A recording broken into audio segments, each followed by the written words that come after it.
You are listening to Zen and the Art of Triathlon.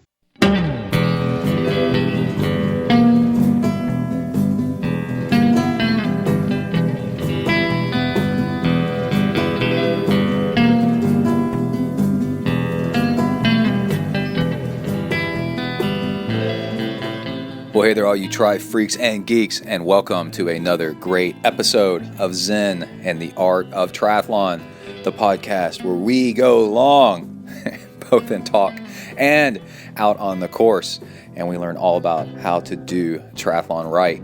Okay, we've got an awesome episode here. Back on the show, she hadn't been here for a while, is Jessi Stensland.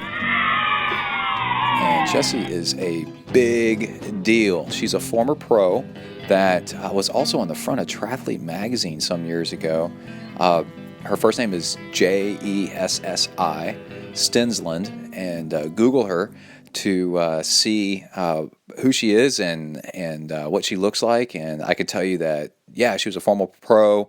She was an Olympic trials triathlete, and she helped host a couple of the ZenTri base camp training camps that I put on, in one in California, for example, and all around super cool chick that is just an incredible athlete, and also quite the incredible person. She is going way out of her way to research the industry and work on the human foot. So she's on the show via Skype, and we talk all about the foot, where she's been, what she's learned, how she's trying to bring stuff to market that will help other people have so much success with their training and with their feet as she has. She's one of these people that has done really well and wants to share with others how to get in the same place.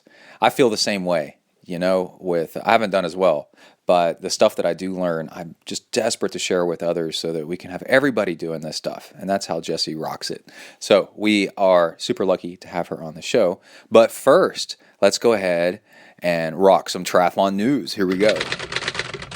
All right, to keep all you tri freaks and geeks out there safe, we should mention at the top of the show the Zip Hub recall front wheel. Man, you do not want your front wheel to go wrong or to go sideways in the middle of a ride.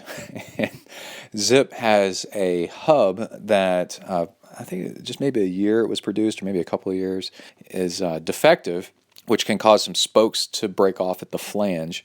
And you can Google Zip Hub recall, and you will find pictures. It's really easy to tell if you have one that's the defective one or not. And if you have a defective one, go get it fixed. It is very important that you do not have anything go wrong with your front wheel. That might be, along with your brakes, the most, I would say, your front wheel, your brakes, and your stem and your handlebars are probably the most critical things to never break out on a ride. So go get it checked out and make sure you don't have any, and tell your friends. You want to call up your friends and tell them, hey, get this checked out. You do not want to go visit them in the hospital and say, oh, I was meaning to tell you.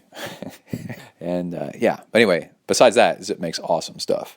I'm looking around right now. I got a few Zip things. I love my Zip stuff. All right, let's see. Speaking of things with a Z, I have Zwift here on the news queue. This is really, really cool. Zwift has introduced a new segment to their software where you can ride your bike and it picks up your ANT wireless transmitter, whatever you have, speed, cadence. If you have a power meter, you ride your bike on a trainer, there's a video game you can install on your computer, and it will pedal you along. Really nice graphics, and everybody else in the world is all riding it at the same time. And if you go uphill, it slows you down, and it uses real-world physics, so it's speed appropriate. And it's been gaining in popularity and really nice already.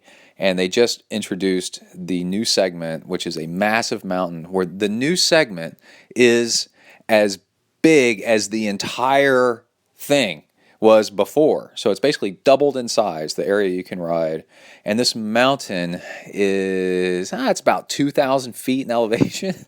And it depends on how hard you pedal, but it can take 40 minutes to climb, and you go through a village and then a castle and then a blizzard, and then once you hit the summit over a ski resort, then you can continue climbing over up to a radio tower, and it goes from day to night to day. There's moon, sun, snowflakes, butterflies. I mean, it is something else, man.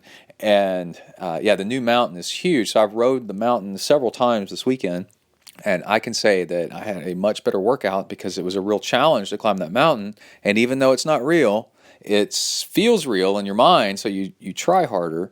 And I definitely recommend it. It is super cool, especially because you can make friends. Somebody tweeted a picture. You can take screenshots with the software and then tweet them out. And somebody tweeted a picture that they had seen of me. They saw me out on the course and tweeted a picture. It was so cool. Puts an extra kick in your step. It's really nice. And yeah, if you have a smart trainer, it'll up the resistance, the steeper the climb. And the average is like 8%. I saw one time it hit 17% when you're climbing up to the radio tower. It's a monster, and it's awesome. And also, Zwift contacted me and asked if I would write an article on their blog.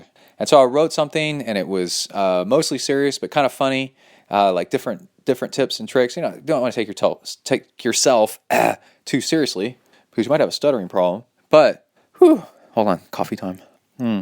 It's a real show with real triathletes. We really drink real uppers, including coffee, good coffee from the Keurig.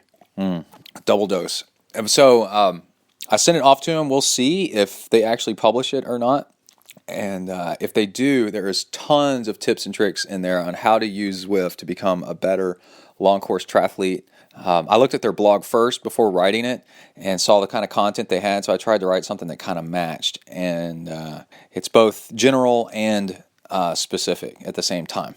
And we'll see where that goes. So again, that's all the Zwift stuff. All right, we have some race results.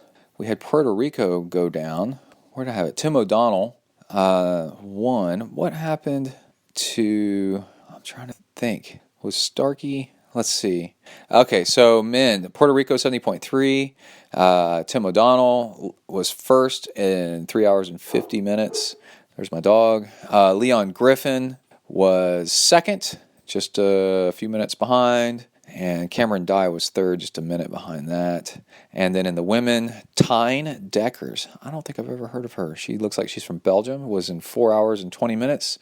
And Sarah Haskins, definitely heard of her. And Lindsay Corbin were second and third. Just all these, just within a few minutes. That's amazing. There's people out there this fast. It's crazy. And that's some race results for you. It looks like the race season's starting up here in the northern hemisphere, living in Texas, where I do, central Texas. I can tell you it's starting to get warm. The water's going to start warming up pretty soon, so triathlon season is coming yet again.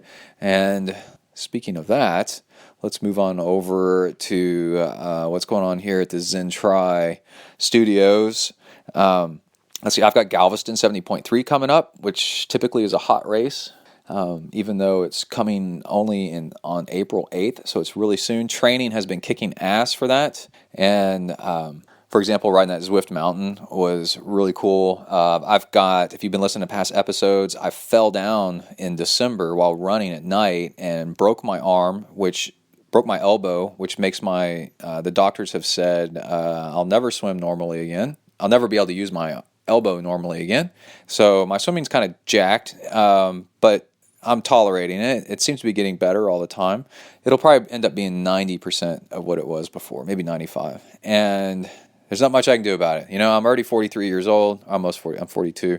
My life's half over. I had a good run, is what I say, with my left arm. Still got the right arm.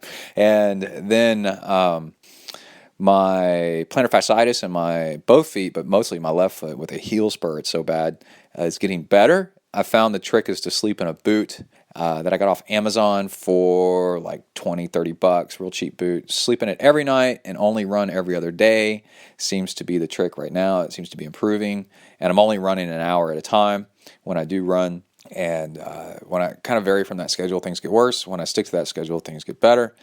See, I had a broken toe when I fell down and broke my arm. A turf toe is what it's called. And I'm trying to remember the other injuries I got. I got various ones I'm working with. So things are looking up. And Also, I worked with a friend and bought his old Zip Firecrest wheel. I should go back to the Zwift mountain thing. I'm going to talk a lot about it at the end, how I use it to train. But anyway, the Zip Firecrest wheel. I got a Zip 808 from my buddy Gary, and it's all carbon, so it requires special pads that I have to switch out if I want to switch back to my aluminum wheel. But I'm very excited. I tried to work with getting a sponsor. ZenTri is a huge podcast with a huge amount of reach, but it is crazy sometimes trying to find sponsors for equipment that, especially bike stuff, man. It's so expensive, you know. So the front wheel is now a Zip 808 Firecrest, and yeah, the switching out the brake pads was. If I go back and forth between front wheels, I got to do the aluminum to carbon brake pad thing. And then I also just ordered, I'm waiting for it to be delivered, a swim parachute, which is really interesting. They come, the main most popular model comes between an 8-inch or 12-inch parachute that you drag behind you in the pool. Drag in the pool works so well. Because what happens is the more arm turnover you have, the more if you do something like hand paddles, it slows down your arm turnover. And you don't want to slow down your turnover too much because now you're getting kind of lazy in your turnover. You always want to have nice high turnover in the pool. You want to train that. But if you do drag, then you can keep up the arm turnover, but now you're having to pull harder to keep going, kind of like riding your bike uphill. And you have to work harder. And that seems to work really, really well. And there's all kinds of cheap, poor man methods that work really well. You can tie your ankles together. That's a tough one. Tie your ankles together and put a pull buoy between your legs. That's interesting. Shove a towel down there between your ankles tied together, and that creates drag. And it just starts, getting exponentially weird from there. Inner tubes. Hella Fredrickson, who's a big deal, said she's going to tweet some pictures of how she does it on the Real Starkey podcast website. There's Greg Bennett showing how to do the inner tubes and the towel between the ankles to create extra drag. And in the end, I've got surgical tubing. You can buy this that stretches like a big rubber band. You can tie to the end of the pool, and it creates resistance as you try to swim to the other side. We did that a lot when I was on high school swim team. And I'm super stoked because this swim parachute's only $25-$30, and it seems to be you just strap this thing around your waist and start swimming, and it creates drag, and it's that simple, and it kind of barely gets in the way of your kick. It seems like something you could get used to. Just your foot touches the cord every once in a while. And the parachute's actually pretty small because you don't need much in water to create drag. And it follows you everywhere you go, so you can create drag all you want. And then when you want to take it off, you just unclip it and go back to normal. So now you're able to practice your high turnover, your body position, and all that stuff without having to tie your ankles together and getting weird with it. And I'm super stoked to have this thing delivered in just a couple days and try it out and bring it to you on next episode. And then upcoming races is Ironman Canada, July 24th is the next big race after Galveston. I'm doing some minor stuff in between, which will be fun for show content.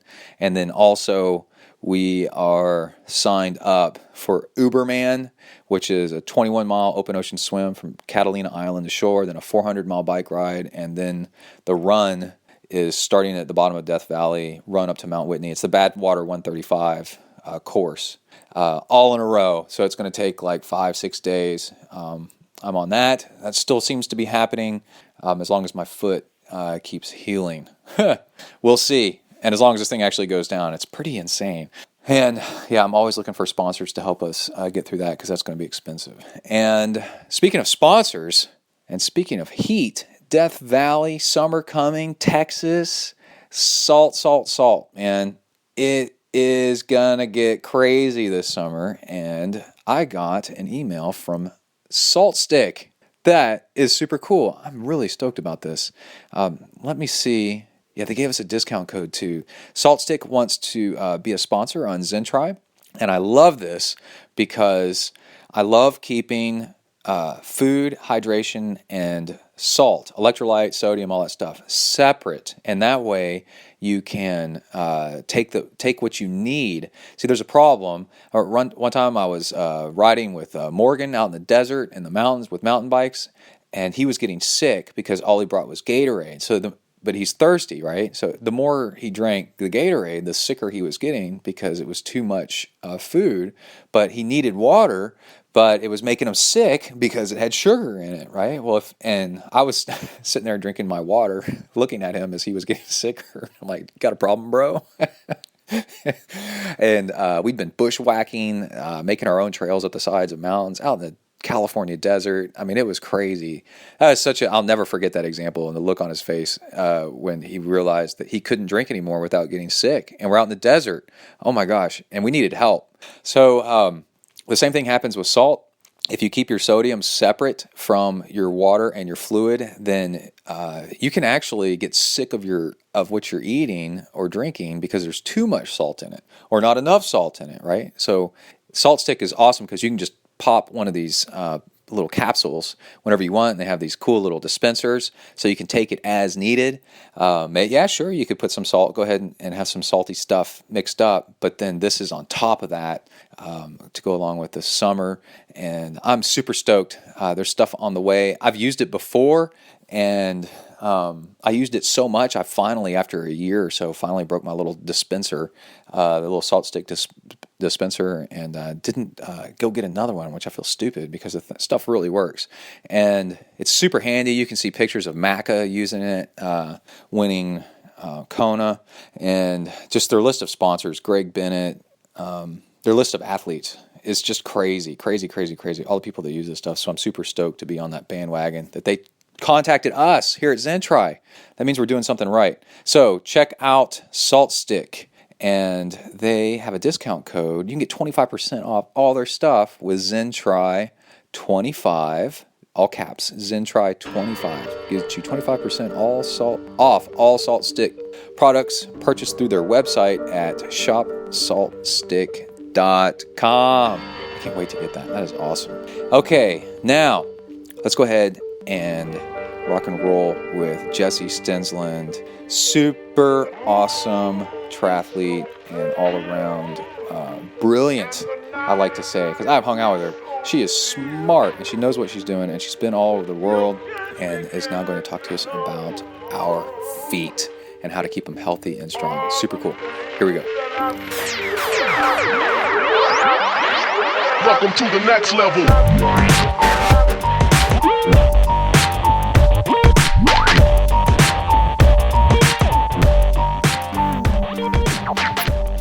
All right, I am here with Jessi Stensland. Jessi, I feel like we've spoken recently. Is that? It's never a bad thing. The more the merrier. So we have spoken. We had an hour and a half long interview today, and I sat down to, I don't know what you would call it, process it or something like that, and to put it out as a podcast. And your voice sounded fantastic, and I sounded like a chipmunk. And I have no idea how software can do that. That's really bizarre. To be recording one person faster than the other at the same time is really odd. So I updated Skype, rebooted my computer several times. It seems to be working, so we're keeping our fingers crossed. Can I ask you, was it my normal talk, your chipmunk talk fast, and then a delay, and then I talk again, or was it like you talk fast, I talk regular, you talk fast, I talk regular? Yours was totally normal timing, and it seemed like mine did chipmunk, but as a response to your talking. So it didn't speed up everything of mine, even the pauses. It just sped up when I spoke. It's so frustrating. I went back to the raw file to see if it was like that, and it was like that, because I thought maybe I could salvage it. And then last night, we were going to call each other, and then I got my times mixed up. And I literally fell asleep within moments of emailing you. Hey, I think I got the time messed up. And then I just like passed out because I'd been training all morning, whatever. So I saw these messages from you like, hey, are we on? Hello? But you're up in, you're in Seattle, right? I'm in Portland, Oregon. Sorry, I keep getting that messed up. I'm so far away from there. I get them mixed up. I know. Yeah. PNW. And I'm down here in Texas. So why are you up in Portland? I am in Portland for a couple of reasons.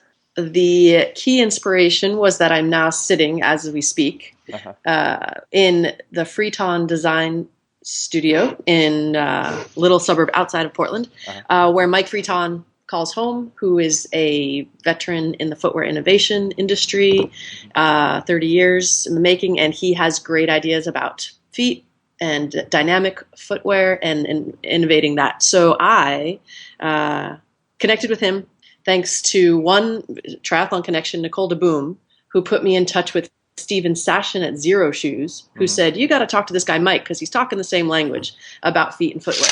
And so when we talked, he said, why don't you come out, see what I do, see what you're doing, where we can help each other.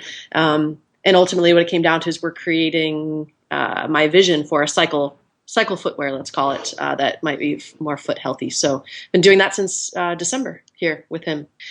The second answer is also that I have learned in all my travels that I love green, life, forests, and even if it has to come with the rain, turns out I love it. So you cannot have this green, lush life and trails and old growth forests without rain. And so hence I've decided I love between here, and I've spent a lot of time up in Squamish, British Columbia. I'm in love with that landscape. And this is the closest I can be with a vibrant city life to up there as well. So I'm happy to be here as well for that reason. Well, growing up, I grew up in East Tennessee, Alabama, northern Alabama. It's really green. I mean, unbelievable. And I remember how many 80-inch rainfall a year. It was real nice. And then even in Houston, in Northeast, it's pine forest, thick pine forest. And then when I moved out to where I am now, it's prairie. And it makes me nervous. I don't like it at all. The trees need to be bigger and dry. I do like desert, dry landscape, but I like to kind of visit and get out. I feel like with green, like it's like a blanket. It just feels comfy. So birds chirping, squirrels running around. You just have friends everywhere. It's it's a little different. No, what we have here is we have buzzards that circle overhead. And my son goes, why are those birds doing that? And I said, son, a cycle of life. There's probably a dead animal over there. That's why. And there's no trees, and it's dry here, and you can see the buzzards for a long time. Yeah. Speaking of which, I have a better feeling about that. I'm reading a book called Mind of the Raven. Uh-huh. Oh, I love Minds of the Raven. Yeah, and it's going inside as to their movement patterns, why they do things, and you really personify individual animals. This one happens to be the bird, the raven, and why they would do certain things. And he's even placing kills out so he can study how long it takes them to get there, whether when they come, whether they take the message back and bring a whole group, or they have the vagrants who come and steal from them. And it's really fascinating. And I love reading stuff like that because I'm loving more and more our tendencies towards animals as well, and knowing a bit more about them so I can understand that a bit more. Wait, here's Kai. Wait. Who's there? They just came back from a Kai. trip. Hello, Kai. Nice to see you. Hey. Hi, Emily. Ah, super to see you. And I saw your mountain bike. Best parents in the world. Oh, wait, hold on. She said she saw. Let me put it on. I said best parents in the whole world. Pretty awesome. Yeah. We had a great time. Are you good? Yes. I'm great, thanks. It's good to see you. Yes, I know. It's very bright. I love your color happening here on Easter Sunday. Oh, great. Yeah. Can you see Kona? He keeps knocking us down. Oh, there he is. There he is. He's very super family. And you guys are good. Active, as always. Oh, yeah. Awesome. All right. Oh, good hug. Thanks. What's that? Hey, there you are. Well, it turns out pulling the headphones out just cuts all the sound out of Skype forever until you reboot your computer. Oh my gosh. Yeah. Well, no, I was saying Kai is an incredible mountain biker. I had no idea. I knew he'd be pretty good, but I said, we're going to ride together, and, Emily hasn't ridden in forever. And so Emily used to be pretty good, but hasn't ridden in forever. And I've been training my butt off, on the bike. And so I said, you keep up with mommy, and if I get far ahead, I'll wait. Over an hour and 15 minutes, I couldn't drop him, and he's 11. Wow. Yeah. Wow. But then I thought back, this week, because we talked once before, I sent you, every time I ran across anything barefoot or anything, I was sending you pictures of kids. So there was that little girl on the push bike barefoot, and when Kai, as soon as he could get on a push bike, which was like probably not even 2 years old, he had a push bike. We took him off-road, like mountain biking in the forest. So he's been mountain biking since he was 2. Lucky kid. Yeah, Oh, just off. man. Well, we don't have great trails around here or anything, but at least we try, So Yeah. yeah. Well So, done. yeah, that's what that's all about. Yeah, it's much better than getting on the bike at 8:32 to start. The mountain bike, that is. You have to really catch up after that. Yeah. So that's really cool to start. Yeah. Okay, I'm so excited. What does that mean? What is he going to do with the mountain bike? Is it just a fun thing? Is there races for him? Does he want? What's he going to do with it? he is on a triathlon team, and Right. they do winter cycling, and they also do cyclocross, but that would take even more time away. He already plays soccer, a little bit of basketball, and what other sports does he play? Well, the triathlon team, it's swim, bike, run. It's like spring and summer. Right. And so he's doing enough. Okay. It's got us tired, so we're just like, but with the high school, part of the middle school, like the higher grades in the middle school and the high school has a mountain biking club, and we just had some trails open up near us a couple years ago, and that's where we went riding. And he loves the outdoors, so I was thinking he was exceptional at mountain biking that we immediately started saying, man, you need to join the mountain bike team. I think it's next year where he can join that. And that would be really, really cool, because I think that's great stuff, because it gets you outside in the woods, on trails. Yeah. A reason to, because you have to travel. We got the one place that's near us, but anything else, you kind of got to travel a little bit, so it's special. So you got to go out of your way to do it. It's not like where like you are, a lot of people live, where there's just trails easily accessible everywhere. Sure. Out here, it's all football, basketball, and ranch land that's all privatized. So there's just not, if there's a park with trails, it's a sidewalk and it's a half a mile long. So Sure. People get outside and they look at nature, but they don't do nature. Interact. Yeah. Different, eh? Yeah. But it's cool that you just give, especially kids in their critical time, just that much that they know it's there, so they can just send down the road what they want versus not knowing it all. So good on you to let it, give them the option to know it. Yeah. Let's turn off the video for a second. Up the sound quality. It got sketchy there. Let's see if it sounds any better. How about now? Okay. Oh yeah, That's good to me. So it cleared up. You tell me. Okay. So Okay. So what's going on? Well, you were a pro triathlete for how many years, do you think? Do you know? Yeah, 2010. Okay. Let's say officially.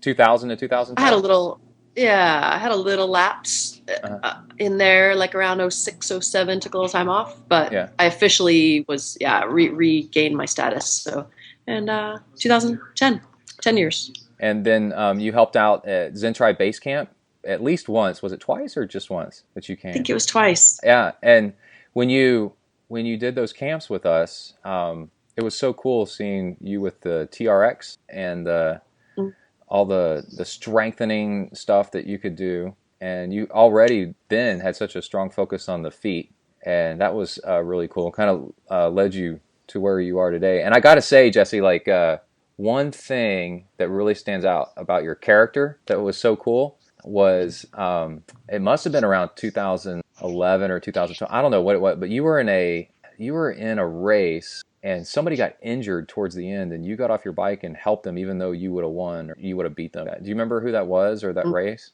Oh yes, that was Heather. Uh-huh. I'm blanking on her last name right now. Heather up in Portland. It was actually Xterra Portland up here. So it was an Xterra. Oh yeah, you did a bunch of Xterras.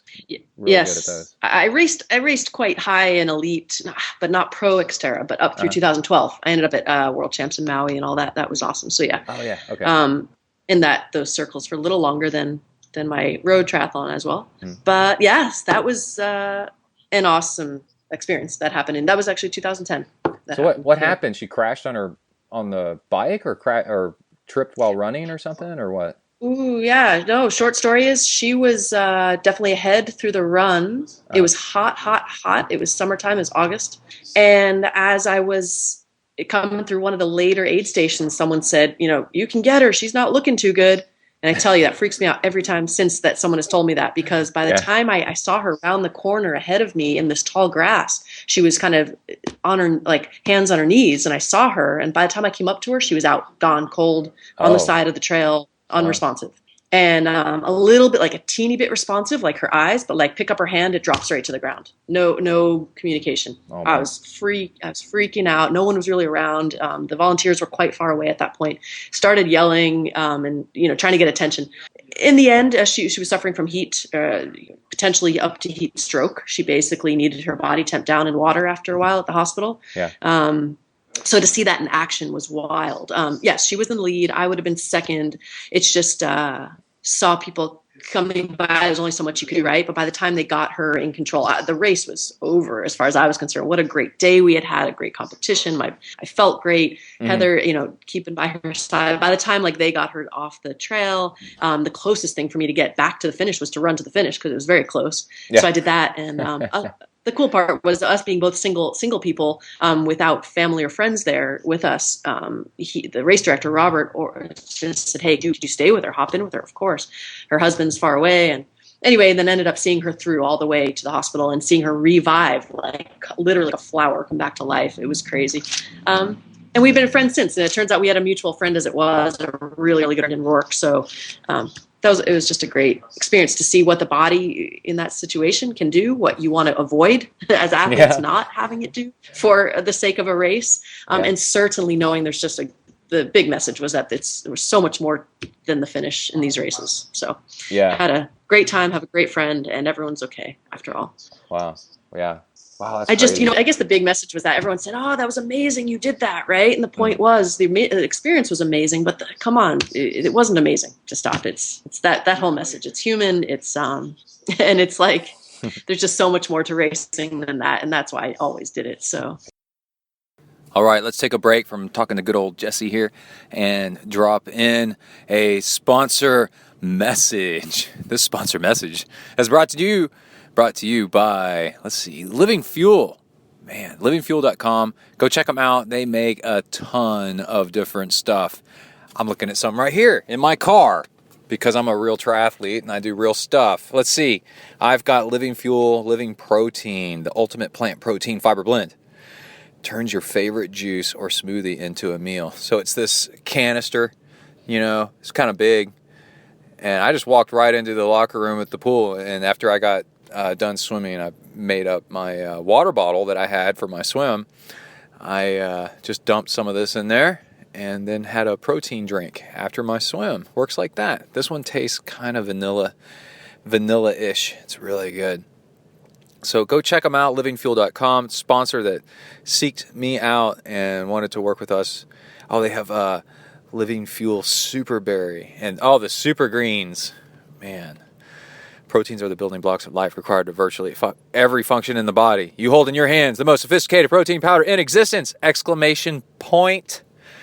Check it out. It's got L-leucine. I'm not going to name this stuff. I'll get it wrong. Okay. Anyway, Living Fuel is super cool. Go check them out. No discount code because everything they have is awesome. You don't need a discount code. It's awesome as it is. Go check it out. Living Fuel, Living Protein. Also, at the beginning of the show, I mentioned Salt Stick, which I'm so amped about, because now they're tweeting about ZenTri.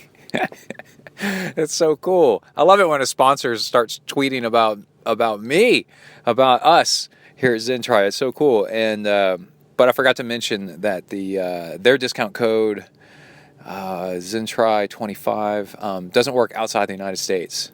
So you're gonna have to get your discount on salt equivalents some other way. Order it, have it sent to the president at 1600 Pennsylvania Avenue, and then tell him by Twitter to bring it to your house. All right, that's it. Let's go ahead and hop back and talk to Jessi some more about our feet. Here we go. Yeah, that's great. Yeah, we talked a little bit about me doing the Rocky Raccoon. I was trying for the 100, and I did the mistake of trying to set a time goal. Mm-hmm. And then I had to drop out. And what happened? I had to drop out. It was too hot. And I ended up with rhabdo. I went to the emergency room a few days later because Emily was so concerned. She just wanted to get me checked out. And they said, if your levels of, I guess it's a protein or bloodstream or whatever it is. Or like this today, 3 days ago, it would have been just off the charts. So, and they gave me, even though it was 2 days later, they gave me 2 bags of IV, or maybe it was three, because I was still dehydrated. So yeah, what we can do to ourselves out there is just crazy. It's nice to have people help out. Yeah. Oh, yeah. So you, Yeah. after Xterra, you went on a world tour, Jessi's world tour. You would kind of like disappear and then reappear. So where were the different places you went? Yeah, 2000 started at the end of 2012. I went first to Colombia for 2.5 weeks over the holidays, but that was a round trip straight back to New Jersey, where I had left some of my stuff with my parents, and then I went the one-way ticket to start the real travels was to South Africa and Stellenbosch with my mountain bike, my mountain bike and a bag. Left a bike and a bag at home, and if those who don't know, Stellenbosch is like the sister city to Boulder, Colorado in South Africa, where a lot of the athletes split time. It's nestled against the mountains near the coast, wine country, just an absolutely beautiful place and a no-brainer for me to go check out and have a few friends there to start. Did you ever run into Conrad Stoltz while you were there? Did you ever see him around? Because it's a very small town, and Conrad's there, his wife. Dan Hugo was the one who really took me under his wing a bit to get me settled there as well. But I knew at least about 20 people, from having seen them on the circuit or at Kona or anywhere that. But Conrad puts in some good miles in training, at least those years. I'm not quite sure what he's up to right now. But what was your goal for going to Stellenbosch? What were you looking for there? Ooh, right. So when I did the whole simplify life, wanted less mail coming to my house, junk mail, wanted less accounts, wanted less credit, got rid of credit cards, wanted all that stuff in life. The actual decision to then go to Stellenbosch was that I knew that I was as close as I would ever be, as I was kind of on my way out of triathlon circles and not going to be the closest I ever was to some friends so far away, and to get such an inside view on that world in a very homey, friendly way. So I went there because of that. But the ultimate goal at that point was nothing. I'd say nothing. I liked the term incidental education. I actually wasn't sure what I was going to learn on these travels. And that's what I did. I kind of just let the world speak to me by putting myself in different locations, little different activities, different trails, different people, different cultures, different food. And that ended up being the theme of my whole next few years, so which straight up wanderlust. Just wanted to cruise. There you go. Yeah, absolutely. I had saved what I had in money. Didn't have to worry about that for a little bit. Living very frugally as it was. They took such good care. I never paid for accommodation in Stellenbosch and in South Africa there, and the food was so cheap that my money went a long way. Yeah. Which meant lived like able to be a wanderer for quite a little while. Wow, that's cool. Yeah, it was great. The biggest thing of which I guess actively came up is I got a lot more off-road than the mountain bike or the trails. Got on the rivers, got water, a bit more on the water, understanding whitewater kayaking, canyoneering, which in South Africa they call kluwafing, but I've done it now in the States and other places. But when you traverse basically water flowing on the planet, which ends up being swimming at times, over rocks at times, rappelling down waterfalls at times, basically just different exposure for the body, the mind, and movement and everything, but in terms of the natural environment, which was awesome. Wow. So got a little more capable in that way in these travels. Cool. Okay. So after that, where did you go? Oh, so after that, I pretty random. I came back to the States and I went to Tahoe, went with some friends on a sailboat for 10 or 11 days down and sailed. I then went back over to Europe, had met my boyfriend at the time was in South Africa. And so he met me up in Norway, Austria, Italy for a little bit, ended up back in New Jersey to see family, then to Boulder to say hi to my brother. And then the big thing was we ended up in British Columbia, and that stole my heart. A little place called Squamish, British Columbia, just north of Vancouver, south of Whistler, on the way up to Whistler.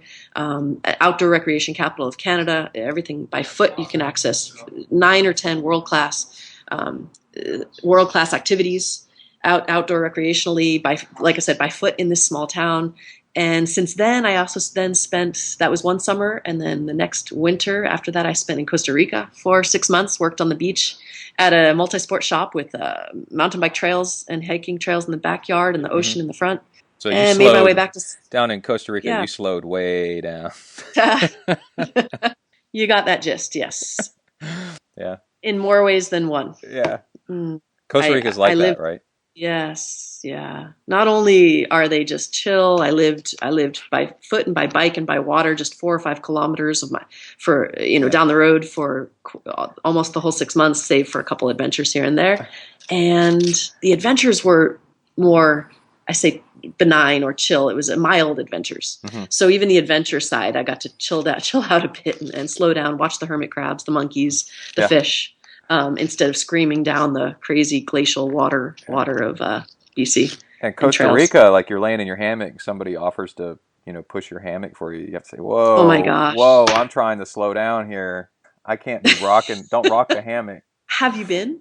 Do you know Costa Rica? To there, no, but I'm a big surfer that I've seen all these videos about it. Yeah, I've met lots of people who've been down there. Oh, I used to listen to a podcast that was for a couple of years, trying to podcast from, and that was an adventure. Them talking, they were from Wisconsin, and they were they were talking about what it was like, trying to get the basic necessity. Yeah, they've got quite a mix there now. If you want to be off the beaten path, you can still do it there, although their infrastructure is, of course, quite well. If you want to be a super tourist and have just sunshine and not much different than the States, you can do that as well there. It's true, and everything in between. So they've got a little bit of everything. They're doing a really great job at that. So I enjoyed it immensely. I used to follow some like raw vegan like YouTube podcasts or YouTube, and they'd end up in places like Costa, and they would show in Hawaii and stuff like that, and just kind of show the terrain, just walking around, picking up fruit, just relax. I tell you, yeah, it was pretty cool. Well, I do have to say, if anyone's interested, because I know you have active listeners, the place I worked. And a little town I worked in, which is actually being built by a guy from Atlanta named Charles Brewer, who has quite the history and is quite the adventure athlete himself, whitewater kayaker, mountain biker, triathlete, all of that. It's kind of with the look and feel of an Italian seaside village he's building in Costa Rica, but he wanted it to be all-encompassed lifestyle getaway. So you've got homeowners that own homes there that are on the beach in a little village, but right behind your house, trails as far as you'd want to go, and like I said, the ocean in front, purpose-built trails, beautifully built, sea kayaks, snorkeling, stand-up paddleboarding, family style, so it's not crazy surf beach, actually. It's kind of quite a chill beach with a couple islands, 800 meters off the shore, great for swimming. They hold an amazing triathlon there. I did their off-road triathlon, which was 100% on trails over a 2 or 3 hour period. It was a typical Xterra distance. Just saying, for a getaway, this place is called Las Catalinas. It's on the west coast, just south of Nicaragua.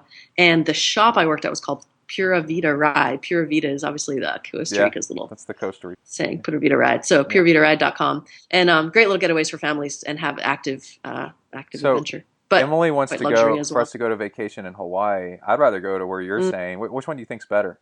You're asking about Hawaii? Yeah. Or that I have to say there's such options out there. For people to do what they want. Do you want to be chill? Do you want to be super active? Do you want to be something in between? Do you need both? And to lump Hawaii into all of that, I'm not sure, right? I think they'd be quite different, and it really depends on what ends up being within like 5 minutes to 2 hours away from you, so you don't have much travel to get to. That's the big thing. To look into. A short answer, man, they're both amazing. That's all. Yeah, that's true. I would just really look into what's the amenities right where you're going to stay if you wanted to not even get in a car or a bus, and what's within a couple hours away, because that will differ, and you just got to see that as much activity or as little activity as you want is going to be there, and that just changes these days. We have such options, so that's true. That's all I have to say. I would say either one you're going to be winning, guys. Yeah. So let's talk about your new adventure, where you're at right now in Portland. Yes. And what led you there, and what's going on? Did we still said some of this earlier on, right? We're not missing that part, right? No. Okay. And I can go on beyond that. Yeah. So as you mentioned, I've always been a person who enjoyed learning about the body and movement, and kind of on the forefront of movement-based strategies for the body and triathlon performance, going on 12 years ago now, which made my body a machine, invincible, and without chronic pain or injury since that time in 2004, based upon putting the body first. And okay, so here we are 10 years later, 12 years later, and I've zoned in on the feet. It's true. Because that is such a frontier, whereas we've had other frontiers and focuses on our training and our performance from the core to the glutes. As you know, nutritionally, there's been different kind of focuses, and I think the feet is where a new frontier of super performance has to be focused on for those who are really interested in getting everything out of their body. Right. And it's not only about the feet, it's about the foot's relation to our whole body performance, with all the sensory information that comes, all the muscles that are down there, the amount of stability and movement that it provides and takes on, so that the rest of our body can do its job versus, is just huge. And so they play a huge role in our health and our performance. And that's what I'm focused on. So again, on the forefront a little bit. When I launched a website called Freex. That's Free, like Freex. It's a little play on words, but feetfreaks.com. And the vision there was twofold, was to educate people, this time focused really on the feet and whole body well-being. So for better use, understanding of, and use of the feet in daily activity, just like we do the rest of our body. And a simple way for me to say that was, imagine putting your hand in a cast more hours of the day than not. And if you were to take it out, how achy it would be more often than not. And so we've got it. It's a simple way to we're putting these soft casts, or even in some cases hard casts, on our feet for many hours of the day and not using them. So again, the second to that, though, was better footwear innovation that put the foot first, which obviously footwear in its history has not focused on putting the foot first. It's been a fashion, manufacturing-oriented industry, understandably in some ways if you look at the history, but we send people to the moon these days. We've got to think about the foot and wrapping the foot and securing the foot the way we have to, putting its abilities first. So that led me to Portland, and what I'm doing right now, again, twofold, and the website does talk a lot about that, or the Facebook page, of course. Yeah. Yes. Yeah. So what else do you want to know about that? Well, yeah, because I think Da Vinci said the human foot is one of the most amazing things ever, right? And then with all the levers and functionality built into the foot, and then with just a little bit of protection at times from cutting yourself, the foot itself works just really, really well. And we spent all this time kind of like how to banish, and then we're finding out, hey, we've been banishing our feet, let's give nature a chance. Let's give nature a chance, and nature's wonderful, and we need our feet. And I've done the whole thing where I used to do barefoot running a lot, and really fell back in love with it. And it actually made me fall in love with running barefoot did. Up until then, I was really struggling running, enjoying it, and then running barefoot made me love it. I love you could feel the different temperatures. That's what I really liked as you run through shade and then out into the sun again. And it cleaned up my running, my foot contact. I realized without shoes on that I was twisting my foot, and when I pushed off, and it was making, if I ran without shoes, it burned the bottoms of my feet as I twisted. And so running without shoes taught me how to do that. And then how to run better. And I just had some really fun adventures running without shoes entirely, enough to where it cleaned up my running technique. And very rarely since then have I had foot problems. But you're looking at maybe doing something with cycling shoes, right? Correct. Yeah. And segue into that, I just want to say we did have that boom in the running, which did a lot for foot and foot function. But just to make it clear for everyone, this isn't about 0 to 60, right? It's like walking with your feet in your grass, on your rocks. There's so many things to do to get the foot able to handle your own body weight. Walking upstairs through the big toe without limiting it through the feet. And like you said, different sensory, different temperatures, body temperature, thermoregulation, and foot function, simply walking. And then up to that, how about hiking, and then maybe hopping, skipping, jumping a couple times. So many things to do on the way up to then being able to run if you so choose, which I love to do with my whole foot. But I like to just lay that out there for people. There's just so much to do, and you're going to read more of that if you hit our site or any of the what one of our jobs, my goals is with the Facebook page, especially keep fresh content coming about people talking about the foot this way and giving you strategies and breaking down social barriers and norms as to kids being able to go barefoot more often as they like and not worry about what people say and all that stuff. So just if you want a source, if you're those out there listening, source to kind of start thinking a little bit more this way about how you might incorporate the foot. That's what we're here to provide and help with that and start that trend going again in more lifestyle-based daily stuff than just thinking you got to go out and run as well. But yeah, that's a good point. You had that experience. Because when people, they say, "Oh, start running minimalist shoes and barefoot," well, they do too much too soon.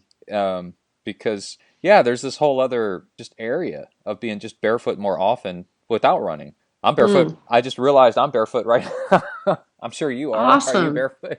Yeah, of course. And we just did a great Go for it.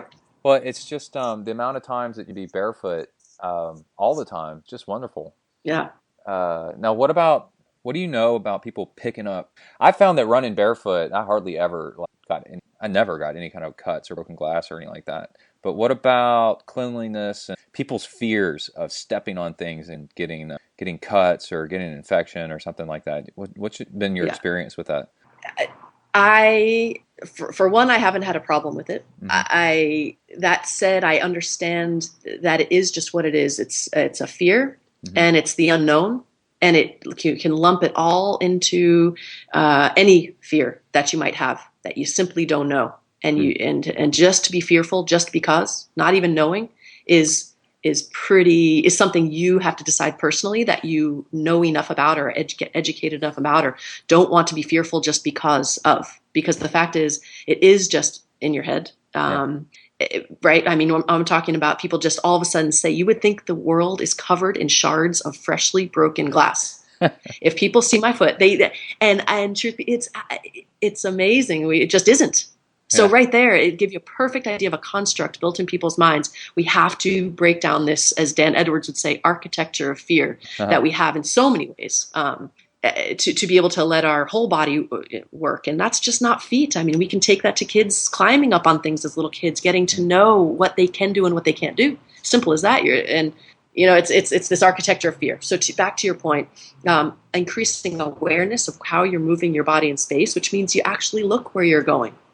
I come across glass on the road, but I walk around it because I don't want to step on it. I mean, what's your technique? Well, I go around it. Yeah. And truth be told, I mean, get this. This is a quick thing about glass. I've realized, and I stepped on something the other day with that because I wasn't looking where I was going with my feet. I looked back and I was like, oh my gosh, it was a 1.25 size, like a coin, 1.25 size of a concave brown piece of glass with sharp ends, but not so sharp they would cut me. And that's to say, I was like, whoa, I just totally stepped on that. It wasn't sharp enough to cut me. And I have to say that when something drops and breaks, everyone goes, whoa, look out. I mean, in grocery stores, at home, and you take time. Any glass that's been sitting around for any longer than that, pretty much, it has been dulled to the point where glass just doesn't kill you. All right, boom. I want to throw some 33 Shake at you guys. This stuff's so cool. Let's take a minute to talk about them. The 33 Shake gang was on a podcast recently talking about, they had one of their athletes on the show, the guy that did a 12-day long triathlon. That guy was crazy. Anyway, he managed to do it, fueled on 33 Shake. Go check them out. It's I love the fuel. It tastes so good. It's got coconut sugar in it, and it has real vanilla in there, and also chia seeds, which I've been mixing in with my fuel and by hand, which is a pain in the ass. And they work really, really well. See, if you do just straight simple sugar, then it acts too fast and you skyrocket and then crash, skyrocket and then crash. And you got to slow it down just a bit so your body just doesn't burn through it too fast. And it's really good for you. And you know what works really good for that is chia seeds. So if you get the the discount code is ZenTri 33 shake. But if you get the 33 shake stuff, they have the chia seeds already mixed in, and then it's like the craziest high quality ingredients I've ever seen. So go check them out. 33 shake, the number 33, and shake, and go use discount code ZenTri 33 shake. I love these guys. They're super cool. And they're working with Chrissy Wellington, which is super cool.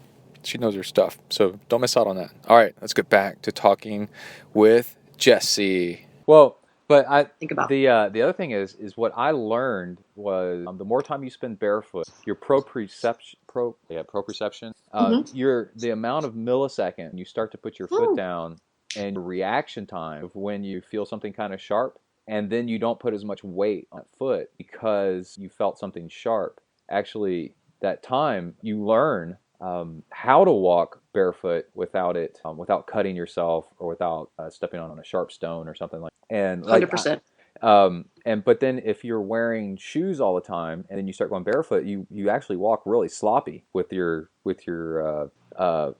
feet. And I have the exact same story. I went running with a friend years ago, and I'd been barefoot running for a while, and we did an out and back, and we were running at lunch at work, and we ran down the sidewalk, and it was fall, and so I was running, and we were chatting, and I heard something crunch under my feet, and I figured it was dead leaves or something like that. And then we turned around and we came back, and the sidewalk was just a mess of a broken bottle. And I said, "Oh my God, did we?" And it wasn't safety glass, it was like it was real, like shards of glass, but it was flat, because it had been. And he said, I said, "Did we just run through that just like a couple minutes ago?" And he said, "Yeah, I was going to say something, but you didn't do anything. You just ran through it. So I figured we'd just keep going." Yeah. And yeah, it doesn't give you superpowers, but it intensifies your ability to take weight off that foot and land more gently, which then in turn helps you run better with less impact.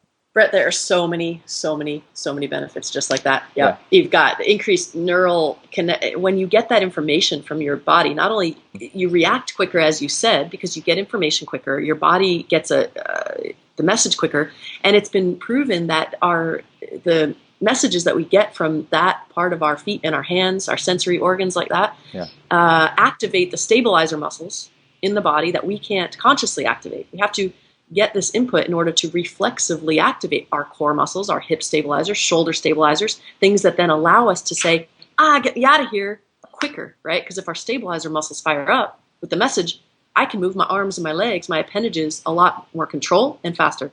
And so just gotta drive that point home is that this information we get fires up these muscles you can't otherwise fire up. And we are really dumbing down our movement that way. And you're pointing a perfect example of that proprioception, but that muscular control, neural control we have. And I don't know about you, but I want that the rest of my life. Until I die, I want as much information and ability to move my body where I need to move it as quick as I need to move it.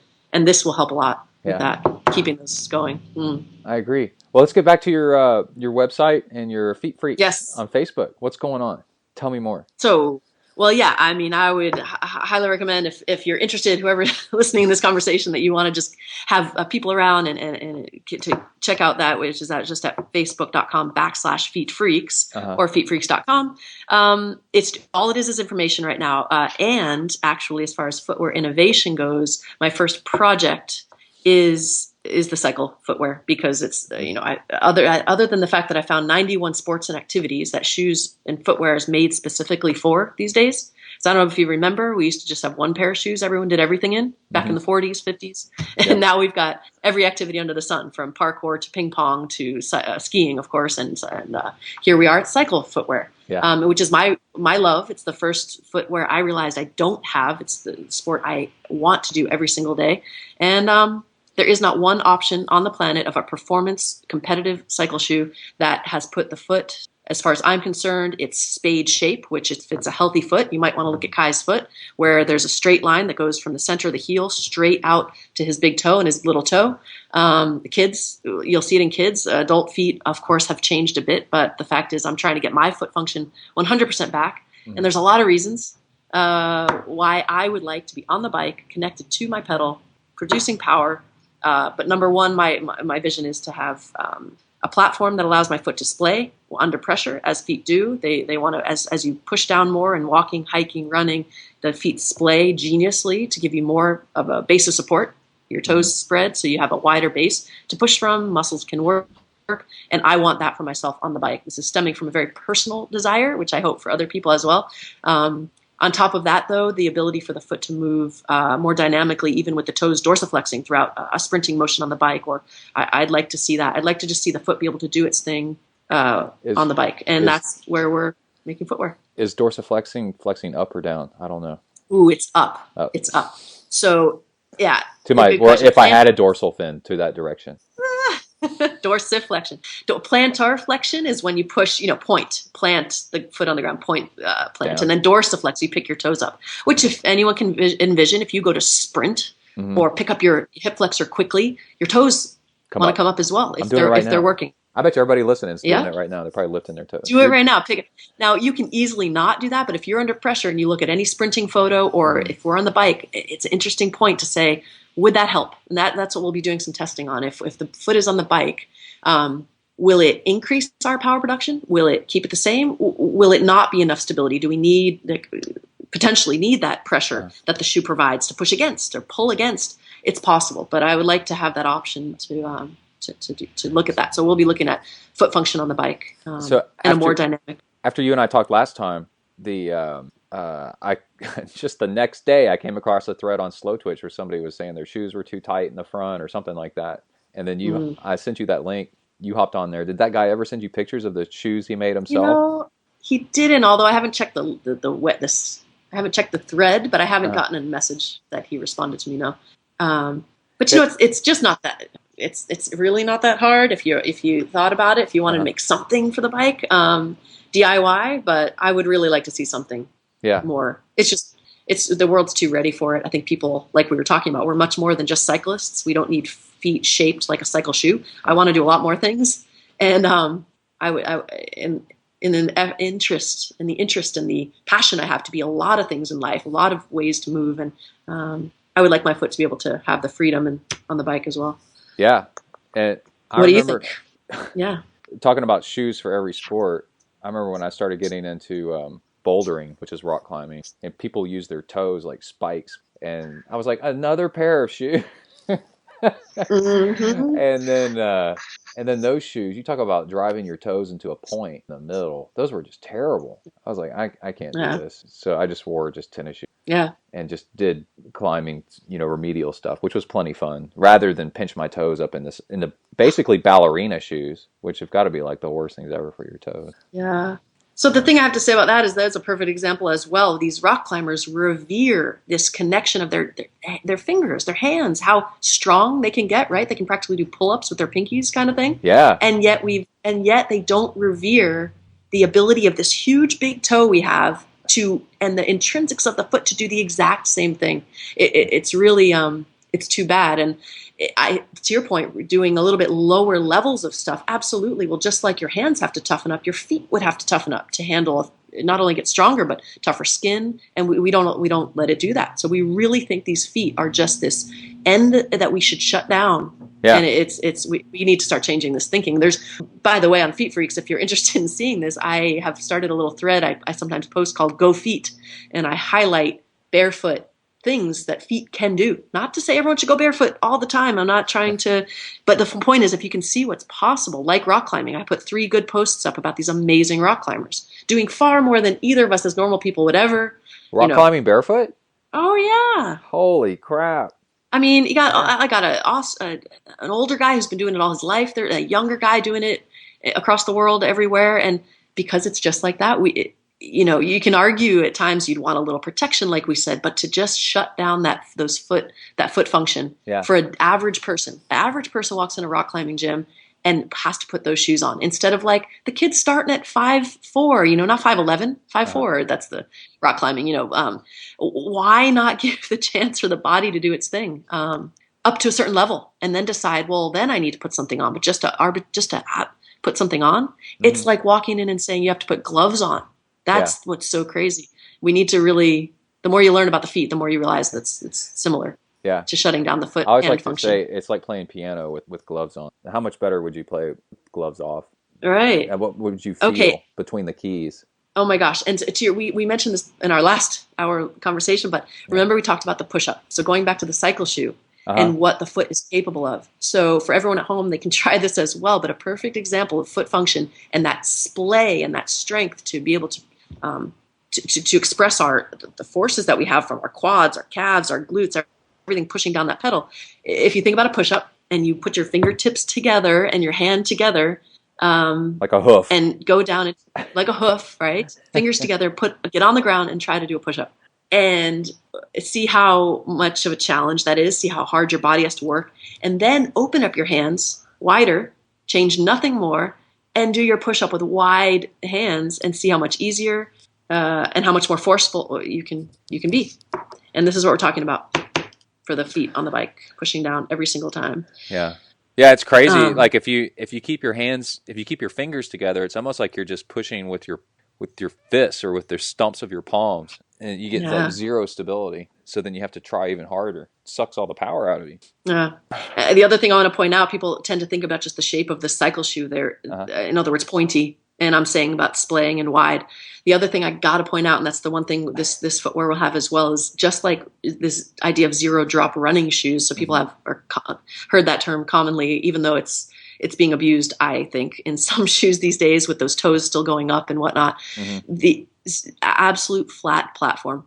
This idea, my foot has been deformed from a cycle shoe, not only with my own toes being squeezed together, but also pushing up in the lateral aspect of the foot, which should be a flat, which is called the lateral arch. The outside of the foot should be a flat anatomical shape should be flat. Yeah. And instead these shoes push up.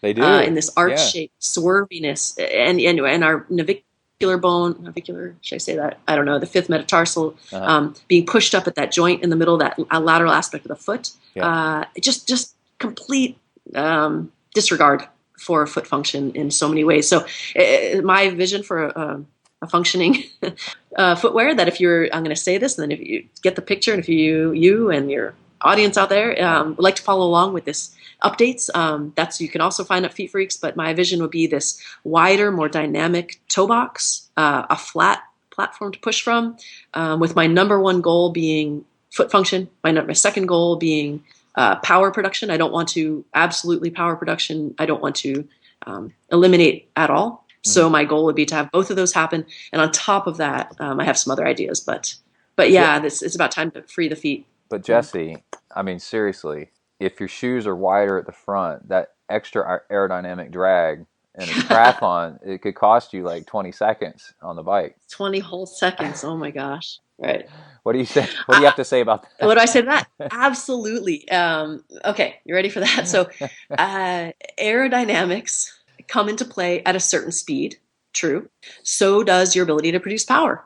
And there's a balance, you have to realize the balance between the two. It's not one or the other. If you're going 3 miles per hour or 10 miles per hour, it's not going to bother you as much as when you get up to, 22 or 25 miles per hour, right? At the same time, you got to think about how much more power you'll have that you will get by giving up a bit of the aerodynamics. Yeah. So it's got to be your call at a certain speed, right? You're going to get more power. Your foot's going to be more ready to take on, if you're a triathlete, certainly the run afterwards, and how well you're going to feel to conserve energy, use the right muscles for the right things along the bike. That 1 to 7 hours on the bike, depending on your distance or more, and how fresh your feet will be prepared to handle the splay of your run shoe at the time, instead of being cramped into a foot. So basically, it is something to take into consideration, aerodynamics, but also your power production. Like we said, even the ability for your foot to push down on the pedal and fire up your stabilizer muscles, keeping them active throughout your pedal stroke for all those miles before the run as well. I mean, you just got to think about all these things. Yeah, when I get off the bike and start running, my toes are numb for about a mile or two. Yeah. Because I have peripheral neuropathy, which is just nerve damage. Mm. So sustained pressure on the balls of my feet make my toes go a little bit numb. And with classic cycling shoes, you're focusing all that pressure with the pointed toes down there. And then I get off the bike and I can't feel my toes for a little while. And I don't realize it until I start to run. And then I'm trying to run off my forefoot, and it feels odd because there's nothing there. And then after about a mile or so, the blood flow gets back to where it's supposed to be. And then my nerves start working right. It's kind of a shame. Well, we also talked about this last time. I don't know if you care to bring it up to some degree right now, but we talked about plantar fasciitis and plantar fasciosis. Yes. And I might just want to drop that bomb for those who might be interested, and you again, in this thing you're talking about. Yeah. The idea being that when your toes are stuck in that upward position for that long, and your big toe joint specifically, but all your toe joints are pushed and kept and held up in that position. Yeah. This idea that as you mentioned, you had started to train longer when your plantar fascia, you're right. I don't want to put your words in your mouth, but you said the one thing that changed was you were training longer for the ultra, and then then you started to have a problem with the underside of your foot. And I pointed out that your longer training kept you in that position in the cycle shoe even longer. Yeah. And as Dr. Ray McClanahan points out, he does a great video out there on his Correct Toes YouTube page. So youtube.com/correct toes. And on there you can find a video that he questions and points out he points out the study that was done that all the plantar fasciitis cases that were then biopsied to see what was going on with that tissue ended up being necrotic tissue or low blood flow and dead tissue, which equals fasciosis, plantar fasciosis, sooner than an inflammation, which plantar fasciitis infers. In which case, shoes like that, perpetual over time, limit that blood flow and wreaks havoc on this vibrant, healthy tissue we triathletes should be having, right? Or could be having if we let it work the way it wanted to work. So that was a biggie. I went and after we talked, I went and checked out his website, and I think it was his website. And because it's lacking blood flow and it's dying, that the besides fixing your shoes, the other thing for therapy is to roll the bottoms of the feet with, for example, like a lacrosse ball or those balls on a rope that you had a while back. I've got one under my left foot right now, and while we've been talking, I've been working my foot with it, and it's to stimulate blood flow, and blood flow repairs the tissue, and that's actually working really nicely. There you go. Yeah. Just if you have to be in these shoes, you've got to take that into consideration until there's better footwear options for us. That you have to be proactive and reactive about that as you cycle a bit and run to make sure that blood can flow and keep it going. Because the body is great, right? The body will respond to what you're doing right now, even if you got to go ride for 7 hours tomorrow. But best case scenario, we wouldn't have to deal with the both. We just could live well and train well instead of having to correct these problems. So that would be my goal. Cool. Well, have we missed anything? Have we covered it all? Gosh, I think we're only getting started saving the world. But I think we've done a good job. You got a Superwoman shirt you ought to wear. I'm just really glad to get the chance to talk to you and share with you what's going on and what I hope for the future. And there's a lot more where that's going to come from down the road. So I just hope we stay in touch. Yeah, we definitely will. Where do people follow you? You said the Feet Freex on Facebook. Yes, the best thing I'm updating the most is the Facebook page right now. Feet Freex. So you'll find it Freex. Yeah. That said, that's where the updates will be. I had to get back on social media after all these travels, right? That's not the easiest thing to do, but I'm doing okay at it. But I'm not the best at it. That's the one place I can handle. I do have a Twitter thing going for Feet Freex as well. I also on my own Instagram. I'm having a little bit of fun with that, although it comes and goes. Instagram, which is my Jessi Stensland, my name, is my account, and that's where I've been posting most of my little movement challenges for myself, keep the body going, and and average outdoor places most anyone can handle with body weight things. So that's been fun too, and a little bit of foot function stuff. So you find it there. Other than that, I would say Facebook. And the website has some really good just living information to have a look at. So about the foot, I did a very layman's terms foot function, a little bit of a section on the site. So that's called the Foot's Blank Slate. And I have to say, speaking of anything, the idea of the foot on my site, and the reason that how I created the site is to put the foot first, Right. as it is with what it's capable of, and tell its story. Until I did my site, I hadn't found really another source that didn't talk about the foot just in terms of injuries and fixing them, and footwear that would help them. So in terms of footwear and injuries, that's all the conversation was ever about feet. So instead, on my site, it talks about what the foot just is capable of if given the chance. So it's a real neat thing to check out. I did a little short story called Fred, about Fred, I personified the foot, which is a really neat way to get the concept of what's happening down in footwear if you have to. And then quite a few blogs on there that point quite a few things out about that if people are interested. So that's another place, feetfreaks.com for now. Freaks. Yeah. Hey, I want to take a moment here to mention Chris Hague Racing. Man, Chris Hague, Hague. He's a good buddy. I mentioned on the show last time, hey, is Chris Hague still working with us? And he listens to the shows and tweeted out there, yes, I still work with you guys. I want to work with ZenTri folks, and if you need coaching, let him know. Chris Hague Coaching. He is just a really cool all-around upbeat, awesome, super smart, and fast. Holy crap, is he fast. Smoked me at the Galveston race twice. And just unbelievably good. A great runner, too. Went to University of the South at Sewanee. I believe he lives out in the L.A. area now. And I went running with him. Was it last summer? I went running with him, and that was an adventure. And just all around super cool guy. Check him out, Chris Hague Racing. Google it. Let's try. I can't. I'm disconnected. Is it chrishageracing.com? Or, well, anyway, just Google that, and then you'll find out where he's at. Love me some Chris Hague. All right, Hague. Let's get back to the show. Here we go.